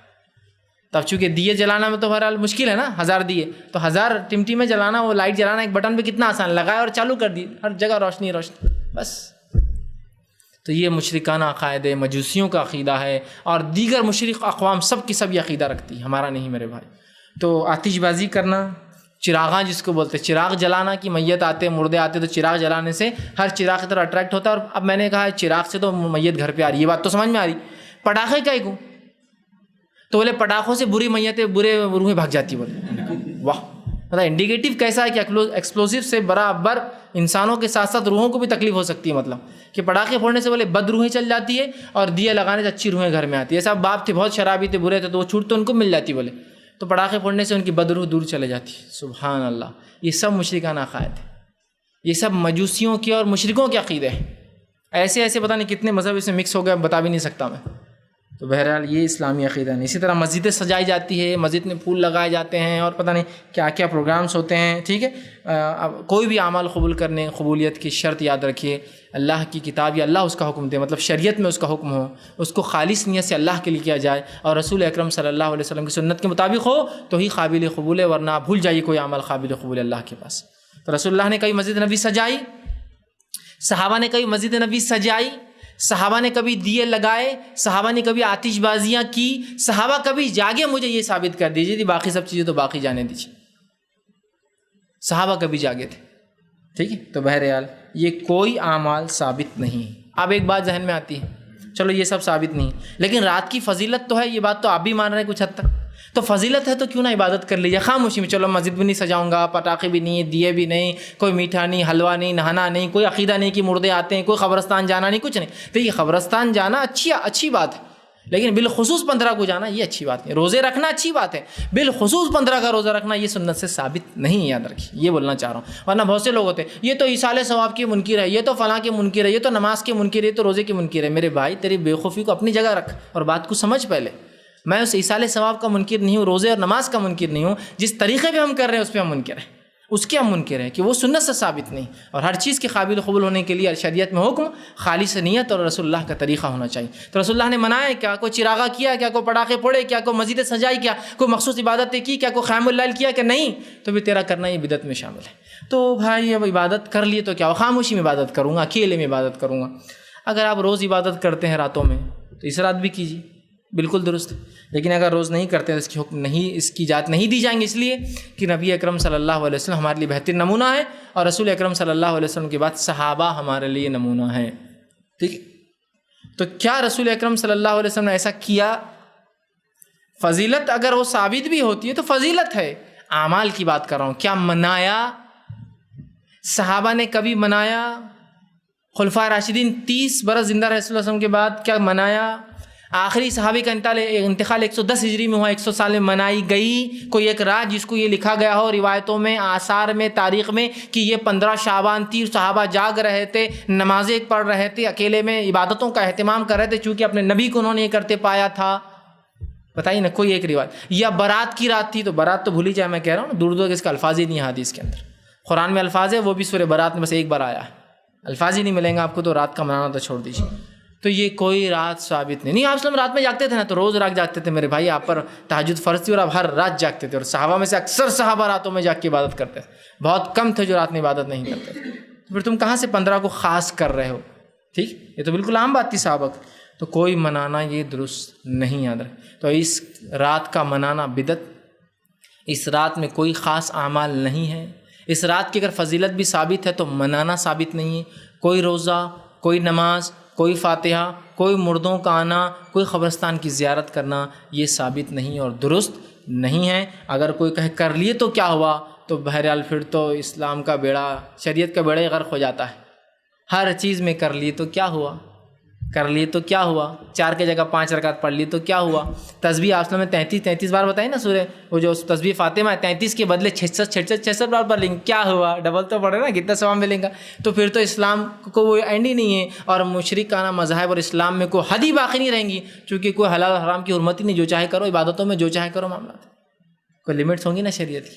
تو ہوا یہ کہ تم نے ایک ایسی بات کا دعویٰ کیا جو نعوذ باللہ تم دعویٰ کرو نبی کو بھی نہیں پتہ تھی اور صحابہ کو بھی نہیں، تجھے پتہ چلی اب آ کر. ٹھیک ہے، تو بہرحال اس میں کوئی خاص چیز نہیں۔ اب شعبان کا مہینہ ہے تو ہم کیا کریں؟ تو اس میں جو ثابت شدہ اعمال ہے وہ کیجیے آپ۔ شعبان میں کیا ثابت ہے وہ بھی بتا دیتا ہوں آپ کو آخر میں، چونکہ اتنا کم ثابت تھا اس لیے میں نے اس کو آخر میں رکھا۔ شعبان کے مہینے میں جو چیز ثابت ہے وہ یہ ہے، ماں عائشہ رضی اللہ عنہا سے 3 روایتیں ہیں۔ آپ فرماتی ہے، پہلی روایت ہے ابو داؤد کی، آپ فرماتی کہ آپ صلی اللہ علیہ وسلم کو سب سے زیادہ محبوب روزے اس مہینے کے تھے۔ پہلی روایت، یہ صحیح روایت ہے۔ دوسری روایت صحیح بخاری کی، وہ فرماتی ہے ماں عائشہ رضی اللہ عنہا، آپ صلی اللہ علیہ وسلم اس مہینے میں کچھ دن چھوڑ کر سارا مہینہ روزے رکھتے، کچھ دن چھوڑ کر سارا مہینہ روزے رکھتے۔ اور تیسرا عمل جو آپ وسلم کرتے وہ بھی روزے کا ہی، آپ فرماتی ہے، ترمذی کی روایت آپ فرمائیں، اس مہینے سے زیادہ رسول اللہ صلی اللہ علیہ وسلم کسی مہینے میں روزے رکھتے نہیں دیکھا گیا۔ آپ خالی آخر کے کچھ روزے چھوڑ کر، تاکہ لوگ کنفیوز نہ ہو رمضان اور شعبان میں، باقی پورا مہینہ روزہ رکھتے۔ تو اس مہینے میں اگر کچھ کر سکتے ہیں آپ تو روزہ رکھ سکتے ہیں، اور روزہ رکھ سکتے ہیں، اور روزہ رکھ سکتے ہیں، جتنے چاہے رکھ سکتے ہیں۔ 15 کا خاص نہیں، یہ الگ بات ہے، کسی کو 15 کوئی اس دن چھٹی ملے اس دن ہی سہولت، تو ایک الگ مسئلہ ہے، لیکن خاص نہیں، پورے آپ شعبان کے روزے رکھ سکتے ہیں، سوائے کچھ روزے چھوڑ کے آخر کے بالخصوص، تاکہ وہ مکس نہ ہو جائے۔ ٹھیک، آپ صلی اللہ علیہ وسلم رمضان سے پہلے شعبان میں روزے رکھ کر رمضان کی تیاری کیا کرتے تھے۔ بات سمجھ رہے آپ؟ تو یہاں آپ جو کچھ شعبان میں کر سکتے ہو یہ ہے۔ اب اگر آپ کو کچھ منانا ہی ہے رات کے طور پر، تو ایک رات ملی ہے، افسوس اس کی کوئی اہمیت باقی نہیں رہی۔ منانے کی رات در حقیقت شب قدر، لیلۃ القدر ہے۔ یہ تو بہت سو کو پتہ بھی نہیں وہ رات کب آتی ہے نا؟ کب آتی ہے؟ 27 رمضان کو۔ میں اس کی گواہی دے سکتا ہوں میرے بھائی، تجھے تو پتہ بھی نہیں رات کب آتی ہے۔ آپ صلی اللہ علیہ وسلم نے جب یہ رات کی تاریخ آپ سے اٹھا لی گئی جو بتائی گئی تھی، تو فرمایا تھا روایت میں سے سال بھر میں تلاش کرو۔ صحابہ پریشان ہو گئے، پورے ایئر میں کیسے تلاش کریں گے؟ پھر فرمایا آپ نے، اس کو تخفیف کی گئی، بعد میں کہا گیا مہینے بھر میں رمضان کے تلاش کرو، تو کم از کم 1 مہینہ 30 دن میں تلاش۔ پھر آپ نے فرمایا آخری عشرے کی طاق راتوں میں، آڈ نائٹس میں 21 رمضان، 23 رمضان، 25 رمضان، 27 رمضان اور 29 میں سے کوئی ایک رات ہے، اس کا ثواب 83 سال اور 4 مہینے، 1000 مہینے، 1000 مہینے سے افضل، 1000 مہینوں کو تبدیل کیجئے سال میں، تو 83 سال 4 مہینوں سے افضل ہے، یہ ملتی ہے۔ لیکن کوئی جاگ رہا ہے کیا اس میں؟ یہاں برابر 120 کا ہے نا، موضوع روایت ہے لیکن منائیں گے 120 ہے نا، وہاں قرآن کہہ رہا ہے 1000 مہینے 83 سال کا ثواب۔ ان کہاں ہوتا ہے ہم سے؟ کون اٹھیں گا 5 رات، کون جاگیں گا 5 رات؟ علماء نے بڑی سہولت دی، اور میں تو کبھی کبھار کہتا ہوں شاید جبرائیل علیہ السلام ہندوستان میں آ کے بتایا گیا کہ 27 تم لوگوں کو بتا رہا ہوں، باقی لوگوں کو نہیں بتایا گیا۔ صحابہ کو تو نہیں پتا تھی 27، یہاں برابر پتا ہے ہم کو ہندوستان پر 27 رمضان۔ تو یہ قدر 5 میں سے کوئی ایک رات اور اس کو تلاش کرنا ہے۔ آپ صلی اللہ علیہ وسلم جو سنت تھی اس رات میں آئیے دیکھیے کیا تھی۔ ماں عائشہ فرماتی رسول اللہ ان راتوں میں رمضان کے آخری عشرے میں ہمارے دروازوں پر دستک دے کر کہتے اٹھو عبادت کرو، اٹھو عبادت کرو، اٹھا رہے ہیں۔ اور آپ کے کہے کے مطابق جو 15 شعبان کی روایت ہے شب برات کی، وہاں رسول اللہ خاموشی سے جا رہے ہیں۔ یہاں 10 دن اٹھا رہے ہیں، وہاں خاموشی سے جا رہے ہیں۔ یہاں آ کر بتا رہے ہیں، یہاں اللہ قرآن نے بتا رہا ہے، وہاں چھپکے سے جا کے دیکھنا پڑا ماں عائشہ کو، ورنہ وہ رات تو چھپ گئی تھی ہم سے۔ ذرا عقل سمجھ میں نہیں آ رہی کچھ باتیں؟ کہ ذہن نہیں کھول رہا انسان کا اتنی باتوں سمجھ کر کہ یہ رات منانے کی نہیں ہے؟ فضیلت ہے بھی تو وہ فضیلت کا معنی عبادتیں کرنا نہیں۔ تو اگر کچھ منانا ہے آپ کو اور مجھے تو رمضان آ رہا ہے، تیار ہوئیے اس کے لیے۔ 5 راتوں کو منانا ہے ہم کو، یا آپ سب کی سنت کے مطابق 10 راتیں جاگیے آپ پورے، آپ اعتکاف کرتے، راتوں میں جاگتے، قیام اللیل کرتے، اور اپنے بیویوں کو پھر کب اٹھاتے؟ چونکہ آپ کے بیویوں کے سارے گھر مسجد نبوی کے اندر ہی تھے، ورنہ لوگوں کو تو ایسی ایسی باتیں چاہیے، بس قریدنے کی جو صفت ہوتی ہے ان لوگوں کی، بس کہ ہم کو آپ کو نہیں ماننا ہے تو بس نقطہ چینی۔ آپ سب تو ہر اعتکاف کرتے آخری اس میں، پھر کیسے جا کے اٹھاتے؟ تو میرے بھائی حدیث جب کہہ رہی ہے صحیح تو سمجھنا پڑے گا نا۔ آپ سب کے پورے ازواج کے گھر حجرے اندر تھے، مسجد نبوی میں دروازے کھلتے تھے ان کے ادھر سے، اور ادھر سے بھی تھے، صحن تھا مسجد نبوی ان کے لیے، سمجھ رہے آپ؟ تو آپ کے لیے کوئی مشکل نہیں تھا جا کے دستک دینا اور آنا، ٹھیک ہے؟ تو بہرحال اس بات کو سمجھیے، اور اگر منانا ہے تو پھر قدر ہے اس کو منائیے، اور اس کی قدر اور منزلت جانیے، ورنہ ان راتوں نے اس کی قدر اور منزلت ختم کر دی۔ معراج اور برات کو جس انداز سے منایا جا رہا ہے، اور بالخصوص 15 شعبان کو جس انداز سے منایا جا رہا ہے، اس انداز کو دیکھ کر تو شب قدر تو اتنی پھیکی ہے، اتنی پھیکی اور اتنی پھیکی ہے کہ اس کے پھیکے پن کا کوئی اندازہ ہی نہیں ہے، کوئی اندازہ ہی نہیں ہے، کسی کوئی اہمیت ہی نہیں ہمارے پاس آج۔ تو بہرحال اصل جاگنے کی رات لیلۃ القدر ہے، شب قدر ہے جو رمضان میں آتی ہے، اور باقی تمام باتیں بہرحال میں نے آپ کے سامنے رکھنے کی کوشش کی۔ اللہ سبحانہ تعالیٰ سے آخر میں دعا ہے کہ اللہ سبحانہ تعالیٰ جو کچھ کہا سنا گیا اسے عمل کی توفیق عطا فرمائیں. ہم تمام کو کتاب و سنت کی صحیح سمجھ اور صحیح فہم عطا فرمائیں. اس کے مطابق عمل کرنا ہمارے لیے آسان کریں. جب تک زندہ رکھے اسلام اور ایمان پر زندہ رکھیں. خاتمہ ایمان پر ہو. آخر دعوانا ان الحمد للہ رب العالمین. سبحان ربک رب العزۃ عما یصفون وسلام علی المرسلین والحمد للہ رب العالمین. بسم اللہ الرحمن الرحیم. الحمد للہ رب العالمین والصلاة والسلام علی خاتم النبیین والمرسلین. رب اشرح لی صدری ویسر لی امری واحلل عقدۃ من لسانی یفقہوا قولی. کسی نے ایک سوال کیا کہ آپ نے جو بتایا کہ آپ صلی اللہ علیہ وسلم انتقال کے 5 دن پہلے جبرائیل علیہ السلام نے کہا کہ قبرستان جاؤ کہ دعا کرو، اس کی کوئی خاص فضیلت یا وجہ؟ واللہ عالم. اس کے تعلق سے ہمیں کچھ نہیں پتہ چلتا ہے، لیکن جو بات سمجھ میں آتی وہ یہ ہے کہ آپ صلی اللہ علیہ وسلم کو حکم ہوا تھا کہ بقیع میں جو مدفون لوگ ہیں ان کے لیے دعائیں مغفرت کرو.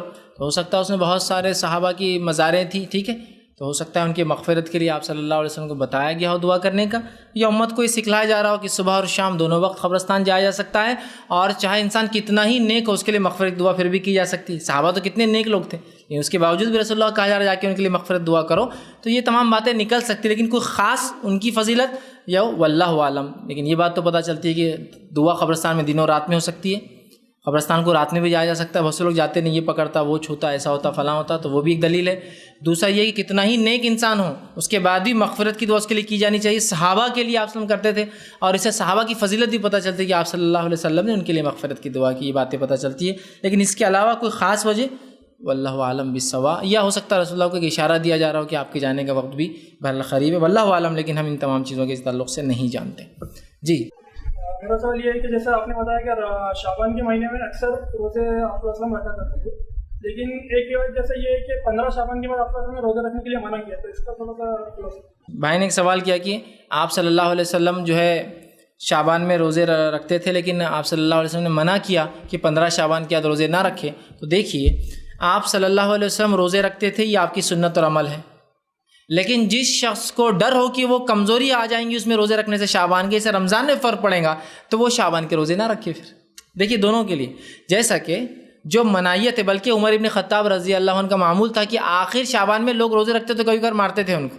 اس وجہ سے کہیں ایسا نہ ہو کہ شعبان کے روزے رکھ کر انسان تھک جائے، تاوان ہو جائے، اور پھر رمضان کے روزوں میں کمی آنا چالو ہو جائے. ہوتا ہے نا کبھی، ہر آدمی کا جسم ایک جیسا نہیں ہوتا.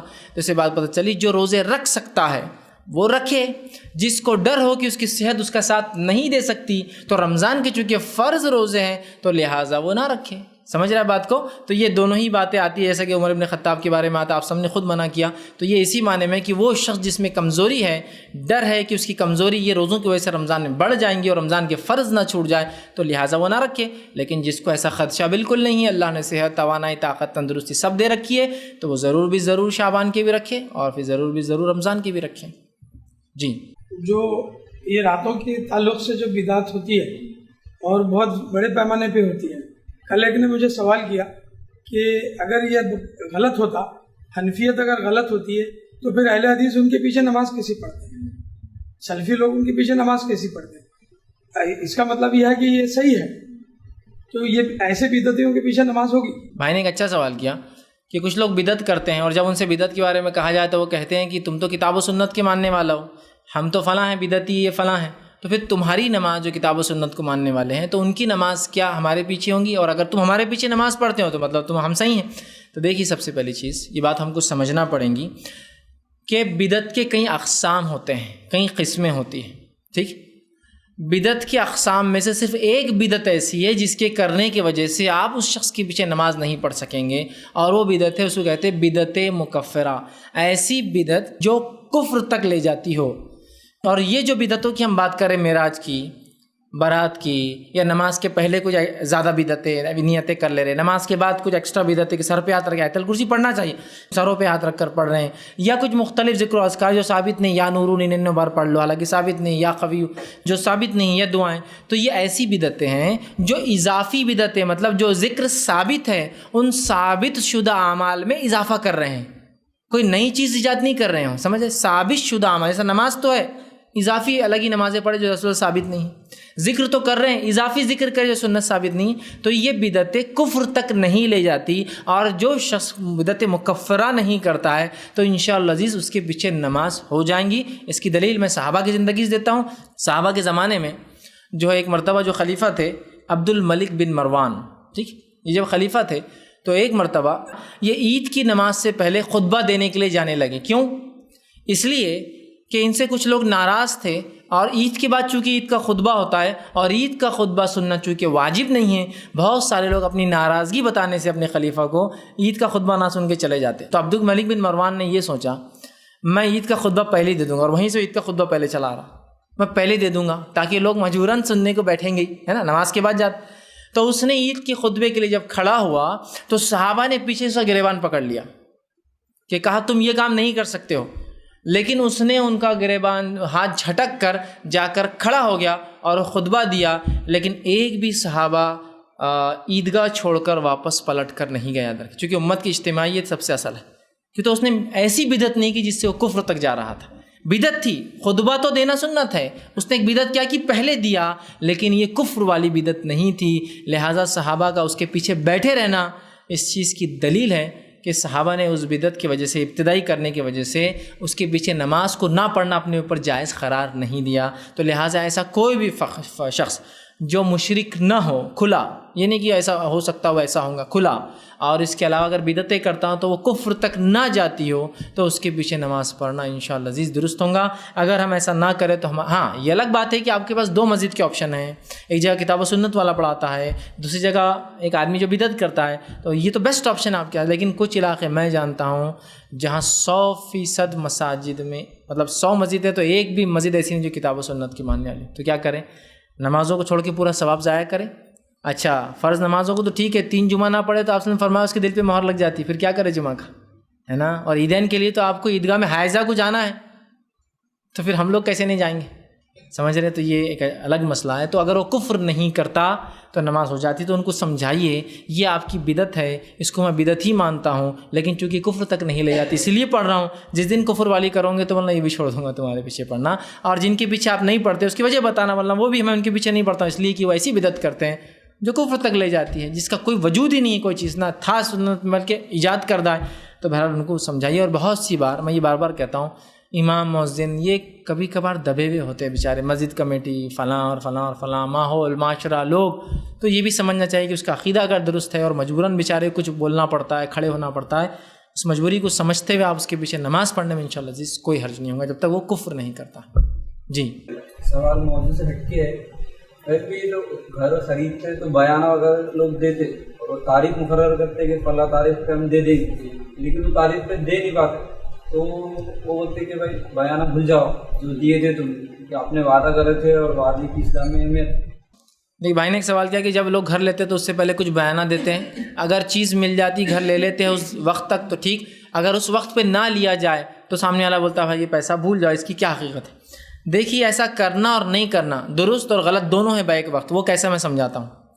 اگر سمجھ لیجئے بیانہ لینے میں اور اس کو رکھنے میں، اس کو سنبھالنے میں، اور آپ کو کوئی دوسرا بزنس وہ گھر بیچنا آپ کسی کو دوسرے کو تھا نہیں، جس کی وجہ سے آپ کو کوئی نقصان بھی انکر نہیں ہو رہا، کوئی نقصان بھی نہیں ہو رہا ہے، اور وہ بیانہ آپ اسی اس پہ لے رہے ہیں کہ بس ایک طرح کی دلیل کہ بھائی یہ گھر تم ہی لو گے مجھ سے، اور اگر وہ کسی وجہ سے آپ کا بھائی نہیں لے پاتا مجبوری، تو آپ بالکل اس کو واپس کر دے وہ پیسہ، چونکہ نہ اس میں کوئی آپ کا نقصان ہوا، نہ آپ کا کچھ مسئلہ ہوا، کچھ بھی نہیں ہوا۔ ایسا ایک آدمی آیا گھر لینے کے لیے، اس ایک آدمی نے وعدہ کیا، وہ ایک آدمی نہ لے پایا تو آپ واپس دے دیں۔ لیکن اگر بیانہ لینے کی وجہ سے آپ کے بہت سارے نقصانات ہو گئے، جیسے آپ نے بیانہ لیا گھر کو خالی کرنا شروع کر دیا، بیانہ لیا سامان اکھاڑنا چالو کر دیا کہ اب بھائی 15 دن بعد تو اس کو دینا ہے، جس کی وجہ سے آپ کا نقصان ہوا، اس بیانے میں سے اتنا لے لینا جتنا آپ کا نقصان ہوا وہ آپ کے لیے جائز ہوگا، اس بنیاد پہ کہ بھائی آپ گھر لے رہے تھے بول کر میں نے یہ سب کیا، اب آپ عین وقت پہ کہیں گے نہیں لیں گے تو اب کون لیں گا؟ اگر کوئی دوسرا بھائی لے لیتا ہے میرا نقصان اس میں کور ہوتا ہے تو ٹھیک، ورنہ میں آپ کے بیانے میں سے اتنا پیسہ کاٹوں گا جو صرف آپ کے بولنے کی وجہ سے مجھے کرنا پڑا۔ سمجھ رہے آپ یہ بات؟ تو اس میں ڈیپینڈ ہے، یاد رکھیے ڈیپینڈ ہے۔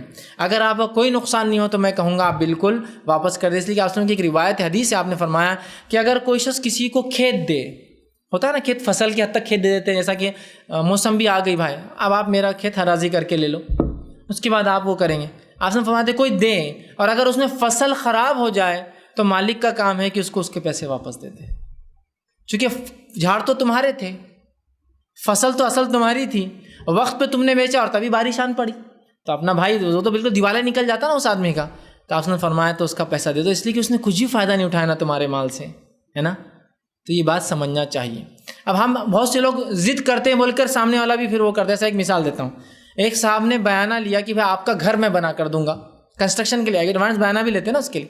کہا کہ میں اتنے روپئے اسکوائر فٹ سے آپ کا گھر بنا دوں گا، ٹھیک ہے اتنے. اور ہوا یوں کہ 3 مہینے بعد آسمانوں کو چھو گئی قیمتیں. تو وہ شخص آیا اور کہا یہ کنڈیشنل تھا، قیمتیں جب جو تھی اس کے حساب سے بیانہ لیا گیا تھا، اب قیمتیں جو آسمان کو چھو رہی تو کہا نہیں بنانا تو یہ قیمت میں پڑے گا. تو آپ کو بھی تو تھوڑا سمجھنا چاہیے نا کہ وہ آدمی کہ اپنے جیب سے ڈال کے بنا کے دیں گا آپ کو گھر. جو ریتی 1000 روپئے سمجھو مثال کے 1000 روپئے ٹرک آتا تھا، اب 10,000 روپئے ٹرک ہو گیا، تو کیا 9,000 وہ جیب سے ڈالیں گا آپ کے گھر بنانے میں؟ وہ بزنس کر رہا ہے یا صدقہ کرتا اور خیرات کرتا لوگوں گھر بنا کے دے کر؟ بزنس کر رہا ہے نا، کیسے کر پائیں گا؟ اب آپ ضد کریں گے اور پھر بولیں گے اس نے میرے کالمس کے اندر کھڑی کی جگہ اینٹیں بھر دیا، بیمس کے اندر پورے بیچ میں جو ہے بارس کی جگہ جو ہے پلاسٹک کی کچھ ڈال دیا. تو آپ نے اس کو مجبور کرنا ہے، تجھے تو دینا ہے، منڈی میں تیری وہ کرتا ہے اس لیے کہ تو نے لکھ کر دیا ہوا ہے. تو یہ تو زیادتی ہے نا. تو آپ کو بھی سمجھنا چاہیے، ٹھیک ہے. تو اس حدیث میں جو بات آ رہی ہے کہ اگر کھیت ڈوب جائے تو پیسے دے دینا چاہیے، اس لیے کہ اصل تو کھیت تمہارا ہی تھا نا. اگلی بار تم کو تو فصل آ جائیں گے لیکن اس کا تو بڑا غرق ہو جاتا ہے نا، تو دے دینا چاہیے. یہ شریعت یہی چاہتے. لیکن اگر اس میں آپ کا واقعتاً نقصان، جیسا کہ آپ نے کھیت دیا ہو، کھیت دینے کے بعد اس نے کوئی دوا اور کوئی غلطی کی جس کی وجہ سے وہ خراب ہو رہے، پھر ضروری نہیں. نیچرل ڈیزاسٹر میں ہے یہ معاملہ، اچانک بارش ہے، پوری موسمبیاں خراب، پورا چیکو خراب، پورا انار خراب، پورا خراب ہو گیا، تو ظاہر سی بات ہے اس میں اس کو کوئی ہاتھ نہیں تھا بیچارے کا، دینا چاہیے. لیکن اس کے ہاتھ سے لایا ہوا ہے تو بہرحال پھر آپ جیسا کہ پھل کو وقت سے پہلے کاٹ کے رکھ دیا، پکتے نہیں اور سڑ گئے، اس میں وہ ذمہ دار تھوڑی ہے. پھر بھائی تم کو سمجھ ہونی چاہیے تھی جب تم کوئی چیز خریدتے ہو اس کا استعمال کیسے کیا جائے، وہ کام ہو گیا. تو اس بات کو شریعت ڈپینڈ ہے، کنڈیشنل ہے، کیسے شرائط لیتے وقت لگائے گئے تھے اور کیا کیا ہوا. لیکن اگر شرائط لگنے کے بعد بھی میں کہوں گا اگر آپ کا نقصان نہیں ہوا تو لوٹا دینا یہ تقوی سے زیادہ قریب ہے، اچھائی سے زیادہ قریب ہے. جی کسی نے ایک سوال لکھ کر دیا، بینک سے جو انٹرسٹ کا پیسہ آتا ہے کیا اسے غریبوں کی مدد کر سکتے ہیں؟ مثلاً کسی کی شادی میں دے سکتے، دے دیا، یا سائیکل وغیرہ خریدیں. کسی نے ایک سوال کیا کہ جو بینک میں جو پیسہ رکھنے سے کچھ پیسہ انٹرسٹ کا آتا ہے اس کو کیا غریب کو شادی میں کہیں دے سکتے ہیں؟ دیکھیے میں آپ کو بتا دیتا ہوں کہ یہ پیسہ کس کو دیا جا سکتا ہے تو آپ سمجھ جائیے، وہ حالات میں تو آپ دے سکتے ہیں. انٹرسٹ کا پیسہ چونکہ حرام ہے، یہ صرف ایسے شخص کو دیا جا سکتا ہے جس پر حرام واجب ہو گیا ہے. حرام اور خاص حرام آدمی کو نہیں دیا سکتا، شادی میں نہیں دیا جا سکتا، اس لیے کہ شادی ایسی چیز نہیں جس میں جو ہے حرام واجب ہو جائے. انسان حرام واجب ہو جائے مطلب کیا؟ مطلب یہ چونکہ یہ پیسہ حرام ہے اور وہ اتنا مجبور ہے کہ اس کے لیے حلال پیسہ نہیں اپنے گزارے کا. جیسا کہ ایک انسان اتنا مجبور ہے کہ کچرے کے ڈبے پر بیٹھ کے کچرے میں سے کھانا چن کر کھاتا ہے، تو یہ کوئی عام آدمی کر سکتا ہے کچرے کنڈی بیٹھ کر؟ ایک انسان یا ایک مرد یا عورت ہے جس کو آپ ننگا دیکھتے سڑک پر بیٹھا ہوا، اس پر حرام واجب ہے. مطلب اس کو چونکہ سطح ڈھانکنا ضروری ہے، کپڑا نہ ملے تو تھوڑا بہت کپڑا لے کر کسی کا چرا کر بھی ڈھانک سکتا ہے، صرف اس حد تک اور بعد میں اس کو لوٹا دے، تو مجبور ہے، سمجھ رہے ہیں؟ تو یہ پیسہ صرف اس کو دیا جاتا ہے اس پہ حرام واجب ہے. اب عام حالت میں کس کو دے سکتے ہیں آپ؟ میں نے 2 مثالیں دے دی، کچرا چن کے بیچارے جو کھا رہے ہیں، سڑک کے اوپر ننگے رہ رہے ہیں، ایسے لوگ آپ کو ہر جگہ ملیں گے. اس کے علاوہ ایسا شخص جس کا ایکسیڈنٹ ہو جائے یا ایسی بیماری ہو جائے جو بیماری کا علاج کو لاکھوں روپے لگتا ہے اور اس کے پاس نہیں ہے، تو چارہ دو ہی ہے، یا تو گھر پہ رہو اور مر جاؤ یا ڈاکہ ڈال کے علاج کرو، اور وہ دونوں نہیں کر سکتا. گھر پہ رہ کر موت بھی اس کے لیے تکلیف دہ ہو رہی ہے، ڈاکہ ڈال بھی نہیں سکتا ہے، حرام واجب ہے نا. تو ایسے شخص پہ 4 لاکھ خرچہ ہے، 4 لاکھ کہاں سے لائیں گا بیچارہ؟ سب کچھ بیچ چکا ہے، کچھ نہیں. یا کوئی شخص کا ایکسیڈنٹ اور لاوارث ملا ہو، آپ زندہ تو ہے، دواخانے لے جاتے، ڈاکٹر بولتا ہے بھائی 1 لاکھ روپے دیجیے اس کے بغیر علاج نہیں، اور آپ 1 لاکھ روپے اس پہ خرچ نہیں کر سکتے، اور وہ تو بیچارہ بے ہوش ہے، اس کو تو کچھ ہو ہی نہیں.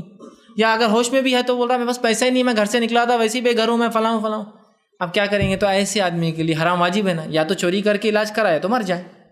تو یہ پیسہ صرف اس شخص کے لیے لاگو ہے جس پہ حرام واجب ہے. اس کو قطعاً مسجد اور مدرسے میں اور طہارت خانے بنانے میں مسجد مدرسے اور گھر کے استعمال نہ کرے، اس لیے کہ وہاں ہم پہ حرام واجب ہے. کیا پیشاب کو اگر طہارت خانہ نہیں رہا مسجد میں تو ہم کہیں بھی کر دیں گے، کچھ بھی کریں گے، گھر سے کر کے آ سکتے. تو مسجد اور مدرسے یا اپنے گھر کا بیت الخلاء طہارت کی بنیاد ہے، اور جس کی بنیادی غلط ہوں گی اس کی کیا طہارت اور کیا عبادتیں ہوں گی. تو وہاں تو قطعاً کہیں بھی نہیں چلتا ہے. صرف جس پر حرام واجب ہوا ہے یہ پیسہ صرف اس کے لیے ہی لاگو ہے.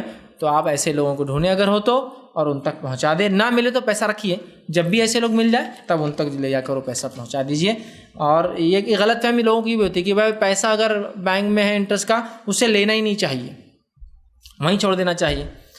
کچھ حد تک تو یہ بات لاجیکل دکھتی ہے, لیکن ہمارے ماحول میں لاجیکل نہیں یہ بات. جیسے مثال کے طور پر ایک صاحب بینک سے پیسہ نکالتے تھے, وہ انٹرسٹ کے پیسوں کیا کرتے, جلا دیتے تھے, اور وہ سمجھتے تھے یہی اس کا ایک حل ہے. دیکھیے, پیسوں کو جلانا قانوناً بہت بڑا جرم ہے, اس لیے کہ آپ ملک کی توہین کرتے ہیں کرنسی کو جلا کر. آپ اگر اس کیس میں پکڑے گئے تو بہت برا حال ہو جائے گا. وہ پیسے جتنے جلائے وہ تو ایک طرف رہ جائیں گے, چھوڑنے میں اس سے زیادہ رشوت دینا پڑیں گی آپ کو. سمجھا, وہ رسک کی طرف جائیے ہی مت کبھی بھی. سب سے بہترین چیز ہے یا تو کرنٹ اکاؤنٹ کھولیے. کرنٹ اکاؤنٹ میں آپ کو انٹرسٹ نہیں آتا ہے, اور اکثر بینکوں میں کرنٹ اکاؤنٹ آپ کھول سکتے ہیں, لیکن لوگوں کو پتہ نہیں ہے کہ کرنٹ اکاؤنٹ انڈیویجول نام پہ بھی کھلتا ہے. لوگ سمجھتے صرف بزنس کا نہیں, کرنٹ اکاؤنٹ آپ اپنے نام پہ کھول سکتے ہیں انڈیویجول, اس کو بتائیے جا کے. لیکن کرنٹ اکاؤنٹ کھولنے کے لیے آپ کو زیادہ ڈپازٹ دینا پڑتا ہے, معلوم آپ کو. جیسے آپ نے اگر سادہ بینک ہے, سمجھو اسٹیٹ بینک سے, تو 1000 لگتا ہے نا آپ کو سیونگ میں, کرنٹ میں لگتا ہے 10,000. اور اگر پرائیویٹ بینک ہے تو سیونگ میں لگتا ہے 10,000, کرنٹ کے لگتا ہے 50,000. ٹھیک, لیکن کرنٹ اکاؤنٹ کھولنے سے انٹرسٹ نہیں آتا. ایک وہاں جائیے. کرنٹ اکاؤنٹ کبھی کبھار حالات نہیں ہو سکتے, جیسا کہ بینک کی گورنمنٹ نے کچھ پالیسیز, بزنس سے کچھ ایسے رولس ہوتے ہیں جس میں آپ کے انڈیویجول اکاؤنٹ میں پیسہ آئے گا, یا ریفنڈس ہوتے ہیں, اس کے لیے آپ کو سیونگ اکاؤنٹ کھولنا ہی پڑتا ہے. ٹھیک ہے, جس میں آپ کا پیسہ آتا ہے. تو بہرحال پھر اس میں انٹرسٹ تو آئے گا, تو جلانا یہ کوئی حل نہیں, غلط ہے. اور خواہ ایک چیز کو آپ ضائع کر رہے ہیں جس سے کوئی اور فائدہ اٹھا, آپ کے لیے تو حلال نہیں, کوئی اور فائدہ اٹھا سکتا ہے. دوسرا ہے کہ اس میں چھوڑ دو نا, آپ کا پیسہ نہیں ہے. تو سوچنے کے لیے تو بہت اچھا ہے, لیکن جس ماحول میں ہم رہتے ہیں یہاں چھوڑنا بہت بڑا رسک ہے.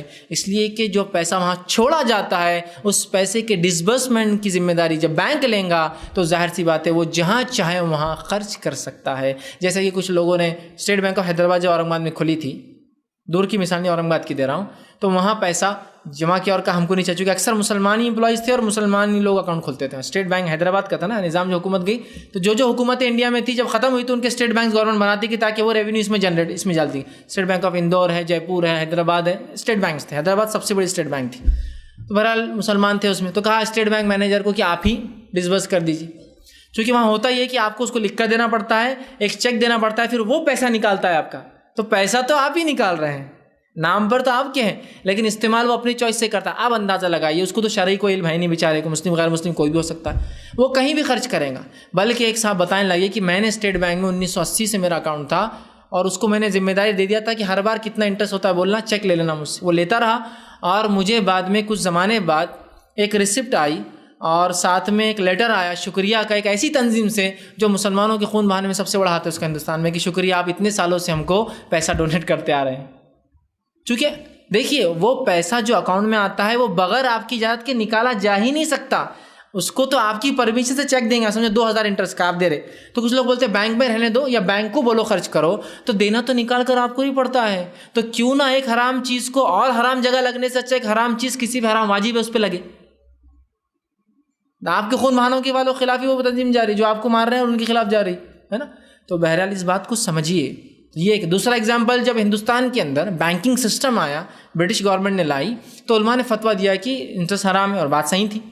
ہوا یہ کہ ان کو پتہ نہیں تھا, انٹرسٹ حرام تو کہہ دیا, لیکن انٹرسٹ تو جنریٹ ہو رہا تھا, اس پر پیسہ تو وہ کما رہے تھے. اب انہوں نے لکھ کر دے دیا مسلمانوں نے کہ یہ جو پیسہ انٹرسٹ ہے تم استعمال کرو. برٹش گورنمنٹ نے وہ انٹرسٹ کا پیسہ جمع کرنا شروع کی, اور جمع کر کے جو چرچ گیٹ آپ کا علاقہ ہے بمبئی کے اندر, جو ہے چرچ ہے بہت بڑا, وہ چرچ جو ہے وہ ڈونیشن کے پیسے, انہوں نے جو انٹرسٹ کے پیسے آنا شروع اس سے بنانا شروع کی. اور جب بن گیا تو مسلمانوں کو انہوں نے مبارکباد دی کہ بھائی آپ کی وجہ سے, آپ کے انٹرسٹ کے نہیں لینے کی وجہ سے ہمارا چرچ تعمیر ہو گیا. مطلب آپ کا پیسہ ایک تو حرام اور ایک ایسے کام میں لگا جو آپ کے مذہب اور آپ کے رب کے خلاف تحریک جا رہی. تو بہتر تو یہ ہے کہ نکالا جائے, اور ویسے ہی آدمی کو اس پہ حرام واجب ہو گیا ہے. شادی کا آدمی مستحق نہیں ہوتا ہے, یا کوئی ایسی ضرورت نہیں جس میں پیسہ لگتا ہے اور دینا ہی پڑے گا. رہا سائیکل کا, تو ڈیپینڈ یہ ہو سکتا ہے کہ ٹرائی سائیکل میں بہت چیزیں ہوتی ہیں, کہ ایک آدمی جو معذور ہے یا تو گھر میں لنگڑا پڑا رہے معذور, یا کوئی اس کو سائیکل دلائے جس کے لیے پیسے نہیں ہیں. اور میں سمجھتا ہوں سائیکل کے لیے بھی ضرورت نہیں ہے, اور امت کے آج کتنے پیسے نہیں کہ 2-3 ہزار کی سائیکل دلاتے ایک معذور کو, جبکہ آپ صلی اللہ علیہ وسلم حدیث ہے تمہیں تمہارے کمزوروں کی وجہ سے رزق دیا جاتا ہے. اس امت کے کمزوروں کی وجہ سے امت کو رزق دیا جاتا ہے. کمزور سے مراد بہرے, لولے, لنگڑے, معذور لوگ کمزور, اس میں بیوائیں بھی آ سکتی اس لیے کہ وہ بھی کمزور ہوتی ہے, یتیم بھی آ سکتا ہے. تمہیں تمہارے کمزوروں کی وجہ سے رزق دیا جاتا ہے. بہرحال دیجیے, لیکن ہو سکتا ہے کہ حالات نہ ہو، یا وار زون اور جہاں کئی لنگڑے اور لولے لوگ ہزاروں کی تعداد، جیسے افریقہ کے کئی ممالک میں ہوتا ہے یہ کہ آپ کو اگر علم ہو وہاں قبائلی جنگیں بہت ہوتی ہیں، تو جب ایک قبیلہ دوسرے قبیلے کو وہ کرتا ہے تو وہ مارتا نہیں ہے ان کو جان سے، اس لیے کہ مار کے بہت مشکل ہوتا ہے، خون خراب ہونی کہ بھائی ہوتے کہیں نہ کہیں رشتے میں، وہ صرف ہاتھ کاٹ دیتے دونوں یا پیر کاٹ دیتے دونوں اور چھوڑ دیتے، ہاتھ کٹے یا پیر کٹے۔ اب ہزاروں کی تعداد میں اگر کوئی گاؤں کو مار دیتے ہیں اس طرح سے، اب 500 لوگ 1000 لوگ سمجھو ہے، اتنا پیسہ تو سارے ہمارے پاس نہیں ہو پا رہا، تو یہ ہو سکتے ہیں، لیکن عام ایک سائیکل اور میں سمجھتا ہوں کوئی بھی 2 4 10 لوگ مالدار جمع ہونا، 2 3 سو روپئے جیب سے نکالا تو ایک آدمی کی ہاتھ گاڑی اور سائیکل کا پیسہ وہاں جمع ہو سکتا ہے۔ بہرحال لیکن ڈیپینڈ سچویشن پہ، لیکن حرام واجب ہونا اس شخص کے لیے شرط ہے، پھر چاہے میڈیکل کے لیے ہو باقی اور کچھ بھی ہو سکتا ہے، بہرحال اس کی ضرورت، اس پہ حرام واجب مطلب وہ اتنا مجبور ہے ایک الگ بات ہے، اور یہ اس کی مجبوری کے لیے، ورنہ اس کے دوسرے کام کے لیے آپ کا زکوٰۃ ہے، تجارت ڈال کے دینا، زکوٰۃ دیجیے اس کو، وہ زیادہ مستحق اس لیے کہ وہ اس کا پیور مال ہے جس سے وہ رزق کمائیں گا، لیکن کچھ مجبوریاں ہوتی ہیں جہاں اس کو اس کے علاوہ چارہ نہیں ہے تو آپ دے سکتے ہیں اس کو۔ بہرحال کسی نے ایک سوال کیا، if a person takes a money from a company on basis of debit insurance claiming it is money being repaid as a medical expenses of sick wife, is it interest؟ کسی نے ایک سوال کیا کہ اگر کوئی کمپنی کسی شخص کو پیسہ دیتی ہے جو کہ ڈیبٹ انشورنس کے نام سے، مطلب یہ کہ وہ انشورنس کرواتی ہے اور جب اس کی بیوی بیمار ہوئی اس نے علاج کروایا اور جب اس کے پیسے کے لیے کلیم کیا تو اس کمپنی نے اس کو جو ریفنڈ کیا وہ انشورنس کمپنی سے ریفنڈ کیا اور وہ کمپنی نے اس کو ڈیبٹ کیا، تو کیا یہ سود ہے؟ تو دیکھیے اس معاملے میں اس سے پہلے میں نے تفصیلی بات کہی تھی، ایک مختصر بات کہہ دیتا ہوں کہ اگر کوئی کمپنی آپ کو میڈیکل بینیفٹ دیتی ہے، جس میڈیکل بینیفٹ کے لیے اس نے کسی اور کمپنی سے ٹائی اپ کیا ہے اور آپ اس میڈیکل کا بینیفٹ اٹھانا چاہتے ہیں تو وہ میڈیکل بینیفٹ اٹھانا آپ کے لیے جائز ہے، چاہے اس کا ٹائی اپ کسی ہاسپٹل سے ہو یا انشورنس کمپنی کے تھرو ہو، کیونکہ وہ ایک سروس ہے جو اس کے تھرو آپ کو دی جا رہی ہے، یاد رکھیے۔ لیکن آپ خود سے اپنا انشورنس نہیں کروا سکتے ہیں، دونوں میں فرق ہے، یاد رکھیے۔ اب کچھ لوگ بولتے نہیں، پھر تو بات تو یہ ہے ایسا نہیں کھا کے ایسا کھا رہے آپ کہ ہمارے کمپنی ہم کو دے رہی اور کمپنی انشورنس کمپنی سے لے کے آپ کو دے رہی، تو اس بات کو ہم کو سمجھنا پڑے گا، ڈائریکٹ ریلیشن اور انڈائریکٹ ریلیشن کسی چیز کا، سیدھا تعلق اور غیر سیدھا تعلق۔ جیسے مثال، میری کمپنی مجھے ٹرانسپورٹ فری دے رہی ہے، میں اپنے شہر اورنگ آباد سے والو، چکلٹھانہ یا دوسرے انڈسٹریل ایریاؤں کو وہ مجھے فری سروس دیتی ہے، لیکن وہ فری سروس جن بسز سے دیتی ہے وہ بسز اس نے بینک سے اٹھا رکھے ہیں، تو کیا وہ سروس میں استعمال کر سکتا ہوں یا نہیں کر سکتا ہوں؟ کر سکتا ہوں، اس لیے کہ میں نے وہ گاڑیاں سود پہ نہیں لی ہے، اس نے وہ گاڑیاں سود پر لی ہے۔ گورنمنٹ جو ہے ٹرینس چلاتی ہے، جو ٹرینس مکمل طور سے بینک سے انٹرسٹ پہ لی جاتی ہے، تو کیا ان ٹرینس میں سفر کر سکتا ہوں؟ ہاں، اس لیے کہ میں نے وہ ٹرین گورنمنٹ سے لون، بینک سے لون پر نہیں لی، گورنمنٹ لیتی ہے، گورنمنٹ ریپے کرتی ہے، میرا اس سے تعلق جو ہے ڈائریکٹ ریلیشن وہ حلال کا ہے، گورنمنٹ کیا کرتی ہے حرام کا، وہ اس کا اپنا ذاتی معاملہ ہے۔ سمجھ رہے ہیں آپ بات کو؟ تو لہٰذا اگر کمپنی آپ کو میڈیکل فری دیتی ہے، میڈیکل جو ہوتا ہے آپ کی سروس، اور اس میڈیکل میں وائف، چلڈرنس اور کبھی کبھار پیرنٹس بھی، والدین بھی انکلوڈ ہوتے ہیں، اور وہ لیکن کسی کمپنی کے تھرو آپ کو دیتی ہے، میڈیکل کلیم لینے میں آپ کو حرج نہیں ہے، لیکن آپ سیدھے نہیں کروا سکتے، وہ کمپنی اپنی سروسز کو آؤٹ پروسیس کر رہی ہے، آپ کی خود کی سیلری جو ہے، انکم جو ہوتی ہے وہ بینک کے علاوہ آتی ہے کہ بتائیے کوئی امپلائی اگر کوئی اچھی کمپنی میں کام کرے تو ڈائریکٹ ملتا ہے کہ اس کو پیسہ نہیں، بینک کے تھوڑا بولیں نہیں بینک میں گیا تو حرام، میں بینک میں جاتا نہیں، لیتا نہیں، میں کام بھی نہیں کرتا، تو پھر تو آپ دنیا میں کچھ نہیں کہ تو سڑک، جس سڑک پہ چلتے ہیں کارپوریشن نے لون لیا ہوا ہے فلاں بینک سے، جس بس میں بیٹھ رہے ہیں، جس ٹرین میں سواری کر رہے ہیں، جس ایروپلین میں اڑ رہے ہیں، اور صرف میں یہاں کی بات نہیں کر رہا ہوں، کوئی مسلم اور غیر مسلم ملک مستثنا نہیں ہے اس کے اندر، ایکسیپشنل نہیں ہے اس کے اندر، سمجھ رہے آپ؟ تو ہمارا ڈائریکٹ ریلیشن دیکھا جائے گا، ٹھیک ہے؟ جیسا کہ اگر میں کوئی حلال چیز بیچتا ہوں، خریدنے والے حلال اور حرام دونوں کمائی والے آتے ہیں، تو میرا بیچنا اس کو حلال ہے یا نہیں ہے؟ حلال ہے۔ جیسا کہ میں سمجھ لیجیے لائٹ کی اکوپمنٹس بیچتا ہوں، اور میرے سے ایک آدمی آتا ہے جو اپنے گھر میں بلب لگاتا ہے، ایک آتا ہے اپنے کلب میں لے جا کے لگاتا ہے، مجھے کوئی پرواہ نہیں وہ کہاں لے جاتا ہے، میرا اس سے تعلق حلال کا ہے۔ تو اسی طرح آپ کو میڈیکل جو ہے انشورنس کمپنی نہیں دے رہی، آپ کی کمپنی دیتی ہے، لیکن اس نے اس کے دینے کا طریقہ آؤٹ پروسیس کیا ہے جو کمپنی سے آتا ہے، تو ایسا دیتی ہے تو درست ہے، لیکن سیدھے کرانا درست نہیں۔ سمجھے آپ؟ ایسا نہیں کھا کے ایسا نہیں کھا رہے آپ صحیح کھا رہے ہیں، کمپنی ایسا نہیں کھلا کہ آپ ادھر سے ہاتھ ڈال رہی، وہ اس کا مسئلہ ہے، آپ کا نہیں مسئلہ ہو، آپ سیدھا کر رہے ہیں، آپ اپنا کام کر رہے ہیں، اس کے اگین سروسز میں آپ کو فلاں سہولتیں، گھر ملتا ہے، یہ ملتا ہے، وہ ملتا ہے، تو یہ آپ لے سکتے ہیں، کہ تو اگر ہم اس کو حرام قرار دیں تو پھر بہت سی اور کمپنی آپ کو وہ بھی دیتی ہے، گھر دیتی ہے، وہ گھر جس زمین پہ ہوتا ہے وہ لون کا ہوتا ہے، وہ گھر جو رہتے لکھا ہوا رہتا thanks to State Bank of India اور یہ ہائپوتھیکیشن فلاں فلاں، تو کیا آپ اس گھر میں نہیں رہیں گے؟ آپ کا تعلق اس بینک سے نہیں ہے، آپ کا تعلق آپ کی کمپنی سے، آپ ایک حلال کام کر رہے ہیں، اس نے کیا کیا اس کا مسئلہ ہے، سمجھ رہے؟ تو لہٰذا یہ فائدہ آپ اٹھا سکتے ہیں انشاءاللہ۔ جی میرا سوال موضوع سے متعلق ہے۔ بعض علماء سود جو ہے شب برات کو ثابت کرنے کے لیے ضعیف حدیث کا سہارا لیتے ہیں، اور جیسے سورۃ دخان کی آیت جو ہے درجۃ المبارکہ جیسا ہے، اور حدیث کے ذریعے سے بکری کے بعد بھی اس کو آیت کی فضیلت ہے، تو ایسے علماء سود جو ہے اس کو ثابت کرنے کے لیے ضعیف حدیث کا سہارا لیتے ہیں، اور ضعیف حدیث کہتے ہیں کہ ضعیف حدیث وہی ہے جس میں ضعف آ جائے، جیسے انسان کے جسم کے اندر اعضاء ہوتے ہیں اور ہاتھ میں ضعف آ جائے تو اس کو نکال پھینک نہیں دیں گے، تو انسان کی وضو کہیں گے۔ اسی طرح ضعیف حدیث بھی ایک جو ہے ضعف کی وجہ سے حدیث کا ایک حصہ ہے، تو اسے قبول کیا جائے گا۔ تو ان حدیث کی بنا پر جو ہے اس کو فضیلت بیان کرتے ہیں اور پیش کرتے ہیں امت میں، اس کی کیا؟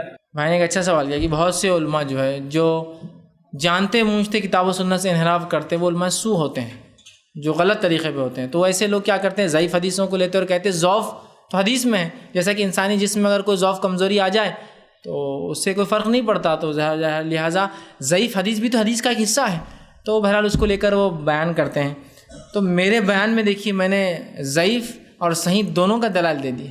اگر کوئی موضوع اور ضعیف روایتوں کو بھی لے لے جو آتی ہے اس کے تعلق سے 5 7 یا 10، ان روایتوں کو بھی لے لے تو اس رات کو منانا ثابت نہیں ہوتا، اس رات کا نام ثابت نہیں ہوتا، اس میں کوئی مخصوص عبادت ثابت نہیں ہوتی، یاد رکھیے۔ دوسرا ان کا یہ کہنا کہ نہیں حدیث تو حدیث ہے، ضعف ہونے سے کیا حدیث کو انکار کر دیا جائے گا، تو یاد رکھیے یہ دوغلے لوگ ہوتے ہیں۔ جب یہ اپنے مخالف کسی جماعت سے ملتے ہیں وہاں برابر صحیح ضعیف کی بات کرتے ہیں، لیکن جب ہم سے ملاقات کرتے تو ان کو معلوم اگر ہم سے ملاقات کرے تو ان کا اکثر مذہب جو ہے وہ ضعیف میں چلا جاتا، پورا اکثر اعمال ضعیف میں چلے جاتے، تو فوراً یہاں نہیں حدیث تو حدیث ہوتی ہے فلاں ہے، جب کہ یہ خود لکھتے ہیں ہر چیز کو یہ ضعیف ہے فلاں ضعیف ہے۔ اور جتنے مدارس میں حدیث کا شعبہ ہوتا ہے میں کہتا ہوں آپ جا کر اپنے اس حدیث کے استاد سے بات کیجئے، کیا وہ یہی کہتا ہے کہ حدیث بھی تو حدیث ہے، ضعف ہے تو کیا ہوا انسانی جسم میں اگر ضعف آیا تو کیا ختم کر دیتے ہیں؟ حدیث بھی تو حدیث ہے، لہٰذا صحیح اور ضعیف کا کیا ہے، ضعیف بھی ہے تو حدیث ہے نا، لے لی جائے۔ آپ ان سے ایک بار بات کیجیے، اور میں سمجھتا ہوں کوئی بھی شخص جو حدیث کا علم رکھتا ہے اور استاد ہو وہ کبھی بھی اس کی اجازت نہیں دیں گا، بلکہ میں جانتا ہوں کہ ہندوستان کی ایک بہت مشہور اور معروف دینی ادارہ ہے جو بہت نام رکھتا ہے، صدیوں سے ہندوستان میں چل رہا ہے، وہاں کے جو حدیث کے جو استاذ ہیں وہ مسلکاً حنبلی ہے، انہوں نے حنفیت چھوڑ دی، کہا کہ جب میں حدیث کا استاد بنا تو بہت سارے معاملے میں میرا مسلک حدیث کے خلاف جاتا تھا، اور چونکہ یہاں مسئلہ یہ کہ 4 مذہب ہے تو الگ الگ ٹرانسفر ہونا پڑتا ہے، تو بیچاروں نے اپنے آپ کو سنت کے مطابق عمل کرنے کے لیے ایک نام دے دیا اور حنبلی بن گئے۔ حنبلی مشہور ہے وہ مدرسے میں کہ یہ حنبلی ہمارے استاد، رفعین کرتے ہیں، آمین بالجے سب کرتے ہو۔ جب لوگ پوچھتے تو کہتے ہیں میں حنبلی ہوں، میں نے اپنا مسلک بدل دیا، جیسا لوگ بولتے ہیں نا پورا بدلو، تو ماشاءاللہ انہوں نے پورا بدل لیا اپنے آپ کو، چونکہ وہ حدیث کو جانتے تھے، کتاب و سنت کو سمجھتے تھے۔ اب لوگ نہیں سمجھ رہے تو کہا میں حنبلی ہو گیا مسلک۔ تو بہرحال جو لوگ علم رکھتے ہیں وہ جانتے ہیں ان تمام چیزوں کو۔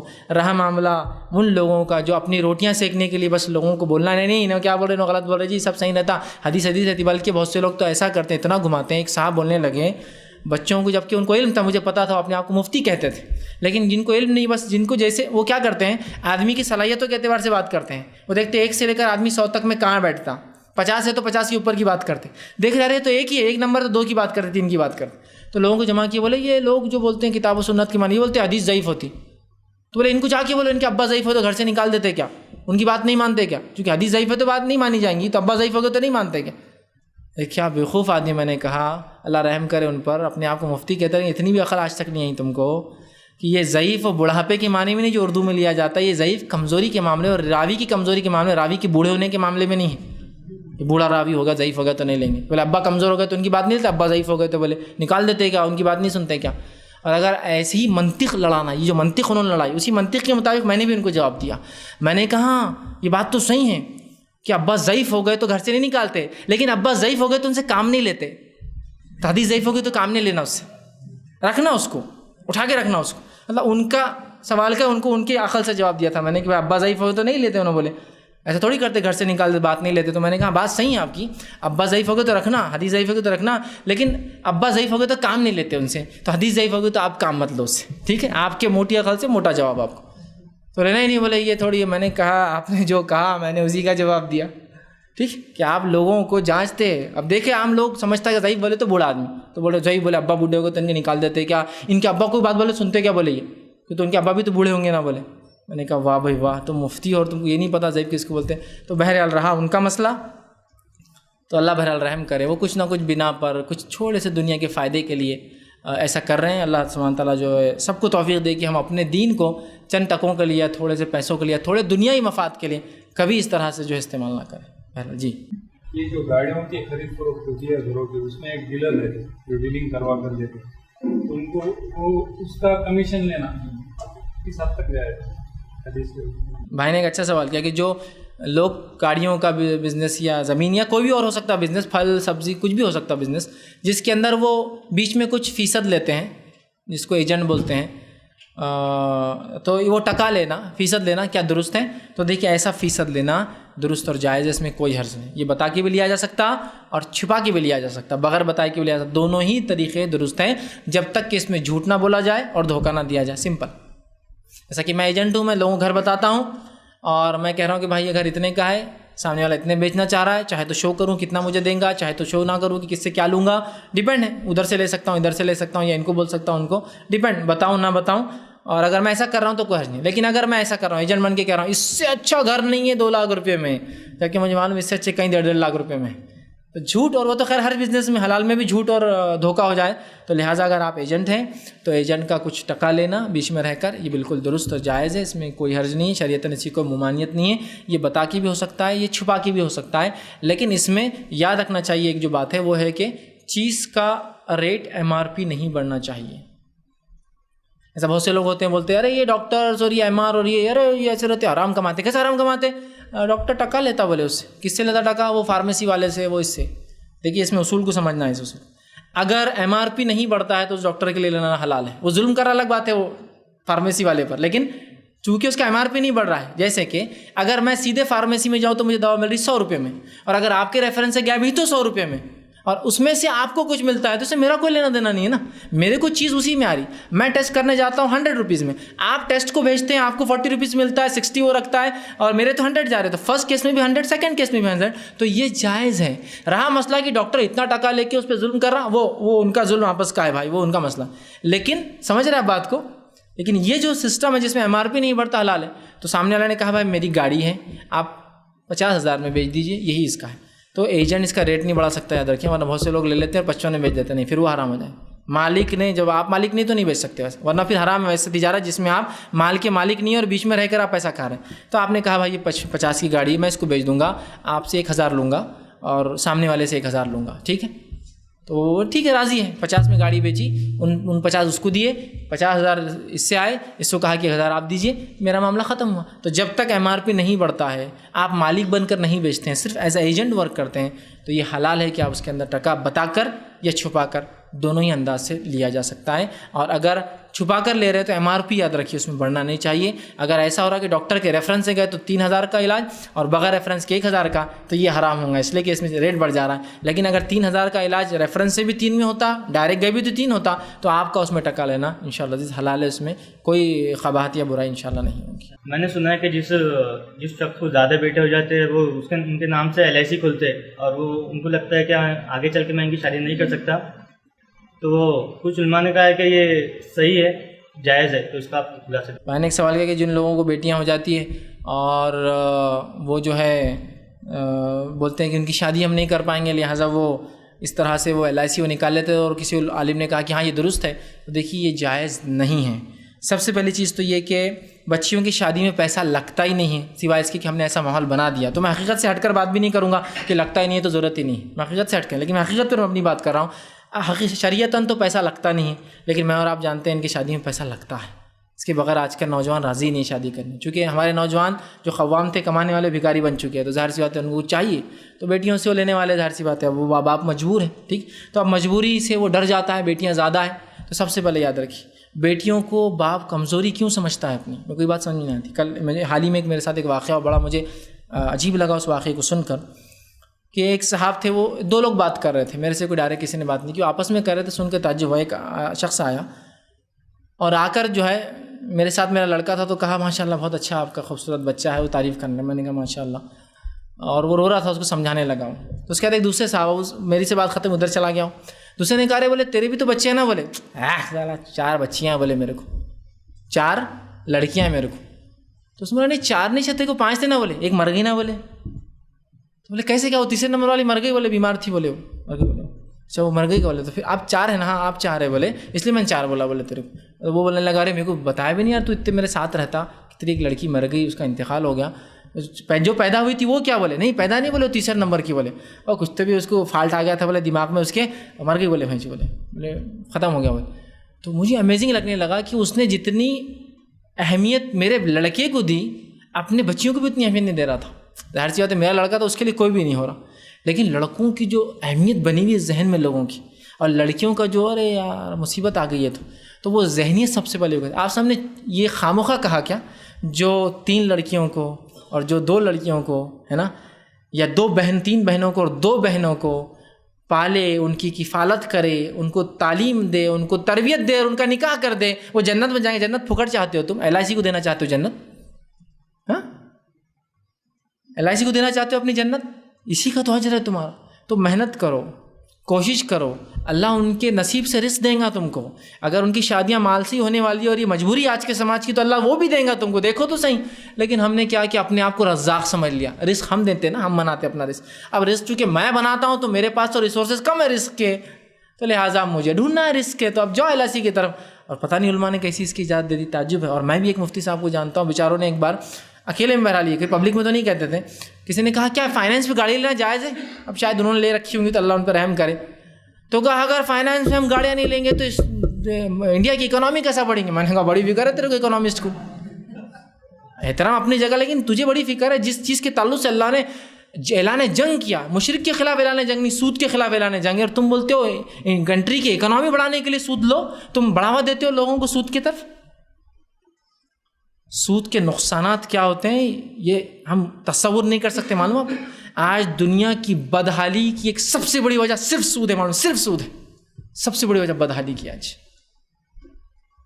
اور اتنے انسان جو مارے جا رہے ہیں صرف سود کی وجہ سے مارے جا رہے ہیں, اس لیے کہ جہاں سود ہوتا ہے وہاں جنگ اور خون ریزیاں ہوتی ہیں. اس لیے اگر وہ نہیں ہوں گی تو سود پہ پیسہ لیں گے کون اور دیں گا کون؟ جنگ ہوں گی تو لوگ سود پر پیسہ لیتے ہیں, جو لوگ دینے والے بیٹھے ہیں. جنگیں کراؤ, ہتھیار بیچو, وہ پیسہ کریں گے. آپ سن کے زمانے یہودی کیا کرتے تھے؟ 2 ہی تجارتیں تھیں, کھجور کے باغات بھی تھے ان کے, لیکن اصل 2 تجارت تھی. ایک سود پر پیسہ دینا اور دوسرا سب سے اچھے ہتھیار بنانا. اوس اور خزرج کو لڑایا, ہتھیار بھی دونوں کو سپلائی کرتے تھے, سود پر پیسہ بھی دونوں کو دیتے تھے. اندازہ لگائی سود یہ ہے. سمجھ رہے نہیں سود کے نظام, تو دے دیا آپ نے یاد کہ بھائی تیری بچیاں جاؤ تم کر لو LIC نکالو. LIC کیا ہے؟ یہ سود ہے. آپ کو جو 10 سال بعد اتنا مل رہا اتنا مل رہا, اور سود کے ساتھ ساتھ جھوٹ بھی ہے. معلوم آپ کو ملتا نہیں کچھ. امریکہ میں یہ سب پالیسیاں میچور ہونے کا ٹائم تو تھا جو یہ غبارہ پھوٹا پورا. کسی نے 20 سال پہلے جاب کو لگا تھا نوجوان گورنمنٹ جاب پر, تو وہ پیسہ کاٹتا تھا اپنے اس کے اندر سے. کتنا کاٹ رہا ہے؟ $500 پر منتھ. کتنا ملیں گا 20 سال بعد؟ 50 لاکھ, $5 ملین انویسٹ کیا تھا. 5 ملین آتے آتے اکنامی پوری گئی, بیل آؤٹ ہو رہی ہے نا. وہ بیچارے جنہوں نے پورا سرمایہ اپنا لگا دیا تھا انشورنس میں, اور اس میں کہ ان سے ہم کو آخر وقت میں پالیسیز کا ریٹرن ملیں گا. آج بھکاریوں کی زندگی گزار رہے ہو بوڑھے لوگ, جنہوں نے پوری زندگی اپنا پیسہ لگا دیا گورنمنٹ کے پیچھے. اوباما گورنمنٹ بول رہی ہے ہمارے پاس اب پیسہ نہیں, ہم خود 1000 بلین لے کے بیل آؤٹ کر رہے ہیں. ایک کمپنی بیل آؤٹ, یہ کمپنی بیل آؤٹ ہے نا. تو سمجھ میں نہیں آ رہا ہم کو, لیکن ہم ہی تو چھوٹے چھوٹے لوگ ہیں جہاں ان کو سپورٹ کر رہے ہیں اس طرح سے.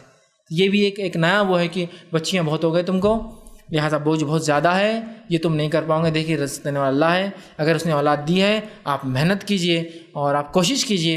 اللہ سبحانہ تعالیٰ ان کے نصیب سے, اگر وہ غلط بھی ہے دینا, لیکن کیا کریں گے, مجبوریاں دینا. آج کل شادی نہیں ہوتی تو اللہ آپ کو کروا دیں گا اس کا انتظام انشاءاللہ, ٹھیک ہے. اور پھر جنت اسی لیے تو کہا گیا 3 اور 2 بیٹیوں کا. اور عبداللہ بن عباس فرماتے ہیں اگر رسول اللہ سے ایک کا بھی پوچھا جاتا تو انشاءاللہ آپ ایک کے لیے بھی جنت کہتے. اور حدیث میں الفاظ کیا, جو 3 لڑکے یا اپنی بہنوں کی, لڑکی یا اپنی بہنوں کی کفالت کریں, پالے اور پرورش کرے اور نکاح کرے, وہ جنت میں میرے ساتھ ایسا ہوں گا پڑوسی. تو ایک صحابی نے کہا اللہ کے رسول 2 کے لیے کیا ہے؟ تو کہا 2 کے لیے بھی. عبداللہ ابن عباس کہتے ہیں مجھے اس بات کا یقین ہے کہ اگر آپ سب سے ایک کے بارے میں پوچھا جاتا نا تو آپ یہی جواب دیتے تھے. تو پھر وہ LIC لے جائیں گی جنت. کیوں دینا چاہ رہے ہو؟ کرو کوشش اپنے بچیوں کے لیے. لڑکے ہوتے تو ایسے ہی کرتے ہوگا, لڑکوں کو کیا پڑھاؤں گا, LIC نکال لو. لڑکیوں کو حقیر سمجھ کے کرتے ہیں نا ہم لوگ. تو یہ حقارت کی پہلے ذہنیت آپ چھوڑیں, اور دنیا کی جو فطرت ہے اس فطرت کو تو باقی رکھو. یہ بھی شرم کی بات ہے. دنیا کی فطرت کیا ہے؟ چلو مجھے بولو. مرغیاں ہونا, مرغے ہونا, مرغیاں انڈے ملیں گے. بکرے ہونا, بکریاں ہونا, بکریاں. گائے ہونا, بیل ہونا, گائے. ہیلے ہونا, بھینسیں ہونا, بھینسیں, ہے نا. بھینس دودھ دیں گی، بچے دیں گی، ہے نا. وہ کلگا تو ایک ہی رہتا بندھا ہوا، وہ ہونا بھی نہیں زیادہ اپنے کو، باندھ کے رکھ دو اس کو، ایک ہی ہے نا. بیل ایک ہی رہتا، لیکن کیا چاہیے آپ کو؟ بھینسیں چاہیے، بکریاں چاہیے. بکری ہونا بکرا تو بکریاں ہونا، مرغیاں ہونا، ہے نا. مرغوں سے نہیں، مرغا ایک رہتا ہے اور کئی مرغیاں رہتے ہیں نا، ایسی ہے نا. تو میرا یہی سوال ہے، یہ فطرت کو باقی ہے، لڑکے چاہیے لڑکیاں؟ فطرت تو یہ ہے نا، دنیا میں ہر چیز میں فیمیل کی طرف ہمارا رغبت ہے. کیسی عجیب بات ہے نا. تو یہ بہت بری بات ہے کہ لوگ، اور اس میں افسوس اس پر بھی ہے کہ عورتیں خود شامل ہیں. خود عورت کی پیدائش کو کوستی ہے، ساس کوس رہی ہے اپنی بہو کو، خود عورت کی پیدائش کو کوس رہی ہے. کتنی عجیب بات ہے نا. ہم جنس لوگوں میں کیا ہوتا، ذرا تعلقات تھوڑے زیادہ رہتے ہیں نا. مرد ہے تو بولیں گے مرد کو سپورٹ کریں، ایسا ہوتا نہیں. مرد عورت آگے تو اس کو ہی سپورٹ کرتا بہرحال. لیکن عورتوں کو سپورٹ کرنا چاہیے نا. ہم جنس کی جو فطرت ہے، تو ہم جنس ہو کر وہ ساز بھی عورت ہے اور اپنی پوتی کی پیدائش پر بہو کو برا بولتی. افسوسناک سچویشن ہے یہ، تو بہت بری سچویشن ہے اس امت کی. تو اس چیز کو سمجھیے، کم از کم عورت کے ڈیفینس میں کھڑی ہوا کر کیا رہی پوتی آئی نا، ہاں مطلب اس کی جنس آئی ہے نا. اور پھر انسان چاہتا ہے نا، اور دیکھیے دنیا میں محبت بھی عورتیں زیادہ کرتی. دادی کا پیار ہونا، نانی کا دلار ہونا، ہے نا، ہونا نہیں ہونا، ماں کا پیار ہونا، ہے نا. اس کے بعد بیوی کی محبت چاہیے، ہے نا، یہ سب ہے نا. بیٹیوں کی الفت چاہیے، جو اپنے باپ سے اس کی خدمت چاہیے. لیکن پیدا نہیں ہونا یہ سب نے. یہ تو دادی بنیں گی، یہی نانی بنیں گی، یہی بیوی بنیں گی، یہی بیٹی بنیں گی نا کسی کی، ہے نا. پھوپھیاں چاہیے آپ کو. رشتہ ہو رہا تو پھپھو نہیں آیا ابھی تک تو رشتہ نہیں ہو سکتا. خالہ بغیر کام نہیں ہو. پھر خالہ کا مقام تھوڑا پھپھو سے کم اسی اعتبار سے آتا، حالانکہ شریعت میں وہ ماں کے برابر، لیکن چونکہ باپ کی نسبت ہے نا خالہ پھپھو سے، پھپھو نہیں آیا تو پھر پھپھو کا پیار چاہیے. تو پھپھو نہیں چاہیے، لیکن یہ بچی پیدا ہوں گی تو کل کسی کی پھوپھی بنیں گی، کسی کی چاچی بنیں گی، کسی کی مامی بنیں گی، کسی کی خالہ بنیں گی، کسی کی دادی. تو محبت تو پوری عورتوں کی چاہیے مرد کو زندگی میں، لیکن پیدائش پہ اس کو بڑی نفرت ہوتی ہے اس کی. بڑی عجیب بات ہے، بہرحال سمجھنے کی ضرورت ہے. تو لہٰذا وہ ذہنیت کو نکال دے تو مسئلہ حل ہو جائیں گا. اور رہا اس کا انشورنس یا وہ کرانا پالیسی، بالکل قطعاً جائز نہیں ہے اور درست نہیں ہے. سیلری اسٹرکچر میں بہت ساری کمپنی میں ایک پرٹیکولر اماؤنٹ رہتا ہے میڈیکل کلیم کا، جو کہ سال بھر میں یوٹیلائز کرنا، مگر ہو پاتا ہے کہ وہ یوٹیلائز نہیں ہوتا، اور اوور دا پیریڈ 3 سال کے بعد وہ تو ڈائلیٹ ہو جاتا یا وہ ملے گا نہیں. تو اس صورت میں کیا کیا جائے؟ یا تو فیک بنا کے دے دو اس کو، کیسا کرنا؟ بھائی نے ایک اچھا سوال کیا. اگر کمپنی میڈیکل کلیم آپ کو دیتی ہے کہ آپ اتنے روپیوں تک، اتنے ہزار تک یا اتنے کا کلیم کر سکتے ہیں، جو کہ 3 سال تک پائل ہوتا ہے، اور ہر کمپنی کے الگ الگ سلاٹس رہتے ہیں کیسے وہ اس کو وہ کرتے ہیں. اگر اتنے دن میں وہ استعمال نہ ہو، آپ بیمار نہ ہو، تو وہ واپس ہو جاتا ہے. تو کیا اس شکل میں ہم جھوٹے بل دے کر، جھوٹی بات کر کے کیا وہ لے سکتے ہیں؟ تو نہیں. اس لیے کہ میڈیکل کلیم جو آپ کو دیا جاتا ہے وہ اس بنیاد پہ دیا جاتا ہے کہ آپ بیمار ہو تو کلیم کریں آپ کو، اور اس کی ایک لمٹ ہوتی ہے سرٹن کی، 10,000 تک کلیم کرو، 12,000 تک، 15,000. اور آپ یہ سوچ رہے ہیں 4 سال بعد اگر ایک ساتھ 1 لاکھ لگ گئے تو 12,000 کلیم کرتے رہو 3 سال کے، اور پھر آپ جھوٹے کلیمز ڈال رہے ہیں، جھوٹے سرٹیفکیٹ دے رہے ہیں. یہ شریعتاً حرام ہے، اس لیے کہ شریعت دھوکہ دینے کی اجازت نہیں دیتی. تو لہٰذا جینوئنلی اگر آپ بیمار ہیں، ودن 3 ایئرس کلیم کرنا ہے تو آپ کیجئے، اگر نہیں ہے تو اس کو مکمل چھوڑ دیجئے. یہ معاملہ میڈیکل کے لیے، چھٹیوں کے لیے نہیں ہے. چھٹیاں بالکل کلیم کیجیے، آپ لیجیے، لیکن چھٹیاں بھی ہوتی ہیں نا آپ کی جمع ہوتی ہے، سال بھر میں لینا ہوتی ہے، لیکن میڈیکل کلیم ویسا نہیں. یہ ایک ایکسٹرا سہولت ہے جو ایک کنڈیشنل ہے، آپ یہ ہوں گے تو یہ ملیں گا، صحت مند رہیں گے تو نہیں ملیں گا. تو لہٰذا جھوٹے بل دینا شریعت درست نہیں. دوسرا اس میں ایک اور ایڈ کر دیتا ہوں، بہت سے لوگ ٹریولنگ الاؤنس کا پوچھتے ہیں کہ ہم ٹریول کرتے ہیں، اس کا الاؤنس کمپنی دیتی ہے. تو اب مثال کے طور پر ہم یہاں سے بمبئی جا رہے ہیں تو کمپنی بولتی ہے کہ بھائی ٹرین سے جاؤ. میں ٹرین سے نہیں جاتا، لگژری سے جاتا، اور میں کیا کرتا، بل میں ایڈجسٹ کر لیتا ٹیلی فون کے یا فلاں کرتا. تو یاد رکھیے، آپ نے جتنا خرچہ کیا ٹریولنگ الاؤنس صرف اتنا ہی آپ کلیم کر سکتے ہیں. کچھ لوگ بولتے نہیں، کمپنی کبھی بولتی ہے زیادہ ہے کم کر دیتی تو میں اگلی بار ڈنڈی مار کے کیا کرتا، بڑھا دیتا اس کو. تو نہیں، آپ حقیقی طور سے کلیم کیجئے، کمپنی کیوں نہیں دیں گی آپ کو؟ ٹھیک. تو جتنا آپ کا خرچہ آتا ہے ٹریولنگ میں اتنا ہی لے سکتے ہیں. اور میڈیکل اگر ریئلی آپ بیمار ہے تو ہی کلیم کیجئے، ورنہ وہ میڈیکل اگر وہ آپ کا چلا بھی جاتا ہے واپس تو جانے دیجئے. اس لیے کہ وہ کنڈیشنل تھا، ایسا تو نہیں تھا کہ بھائی 3 سال میں اگر نہ ہو تو تم کو پیسہ دیں گے. نہیں ہے، 3 سال میں بیمار نہیں، پھر اگلا رینیو ہوگا آپ کا. تو بہرحال آپ اس کو جھوٹا کلیم کر کے نہیں لے سکتے. بہت سے لوگ کیا کرتے ہیں، اس میں ایک چال جو چلتے ہیں، میں نہیں لے رہا، میرا پڑوسی وہ بیمار ہے اور مستحق ہے، وہ اس کے لیے اپنے بیوی کے نام سے جھوٹا سرٹیفکیٹ. نہیں، اس کی اجازت نہیں ہے. اس لیے کہیں نہ کہ اللہ کے پاس ایک جھوٹ آپ کے نام لکھا جا رہا، چاہے وہ آپ کسی کی مدد میں کر رہے ہو. مدد کرنا ہے اپنے پیسوں سے کیجیے نا، حلال. صدقہ کرنا ہے تو اپنے صدقے کے لیے آپ کسی کو مطلب بوجھ بنا رہے، حرام طریقے سے جھوٹ بول کر لے رہے، اس کی شریعت نے اجازت نہیں دی جا سکتی. یاد رکھیں. ٹھیک. وآخر دعوانا الحمد للہ رب العالمین. سبحان ربک رب العزۃ عما یصفون وسلام علی المرسلین والحمد للہ رب العالمین.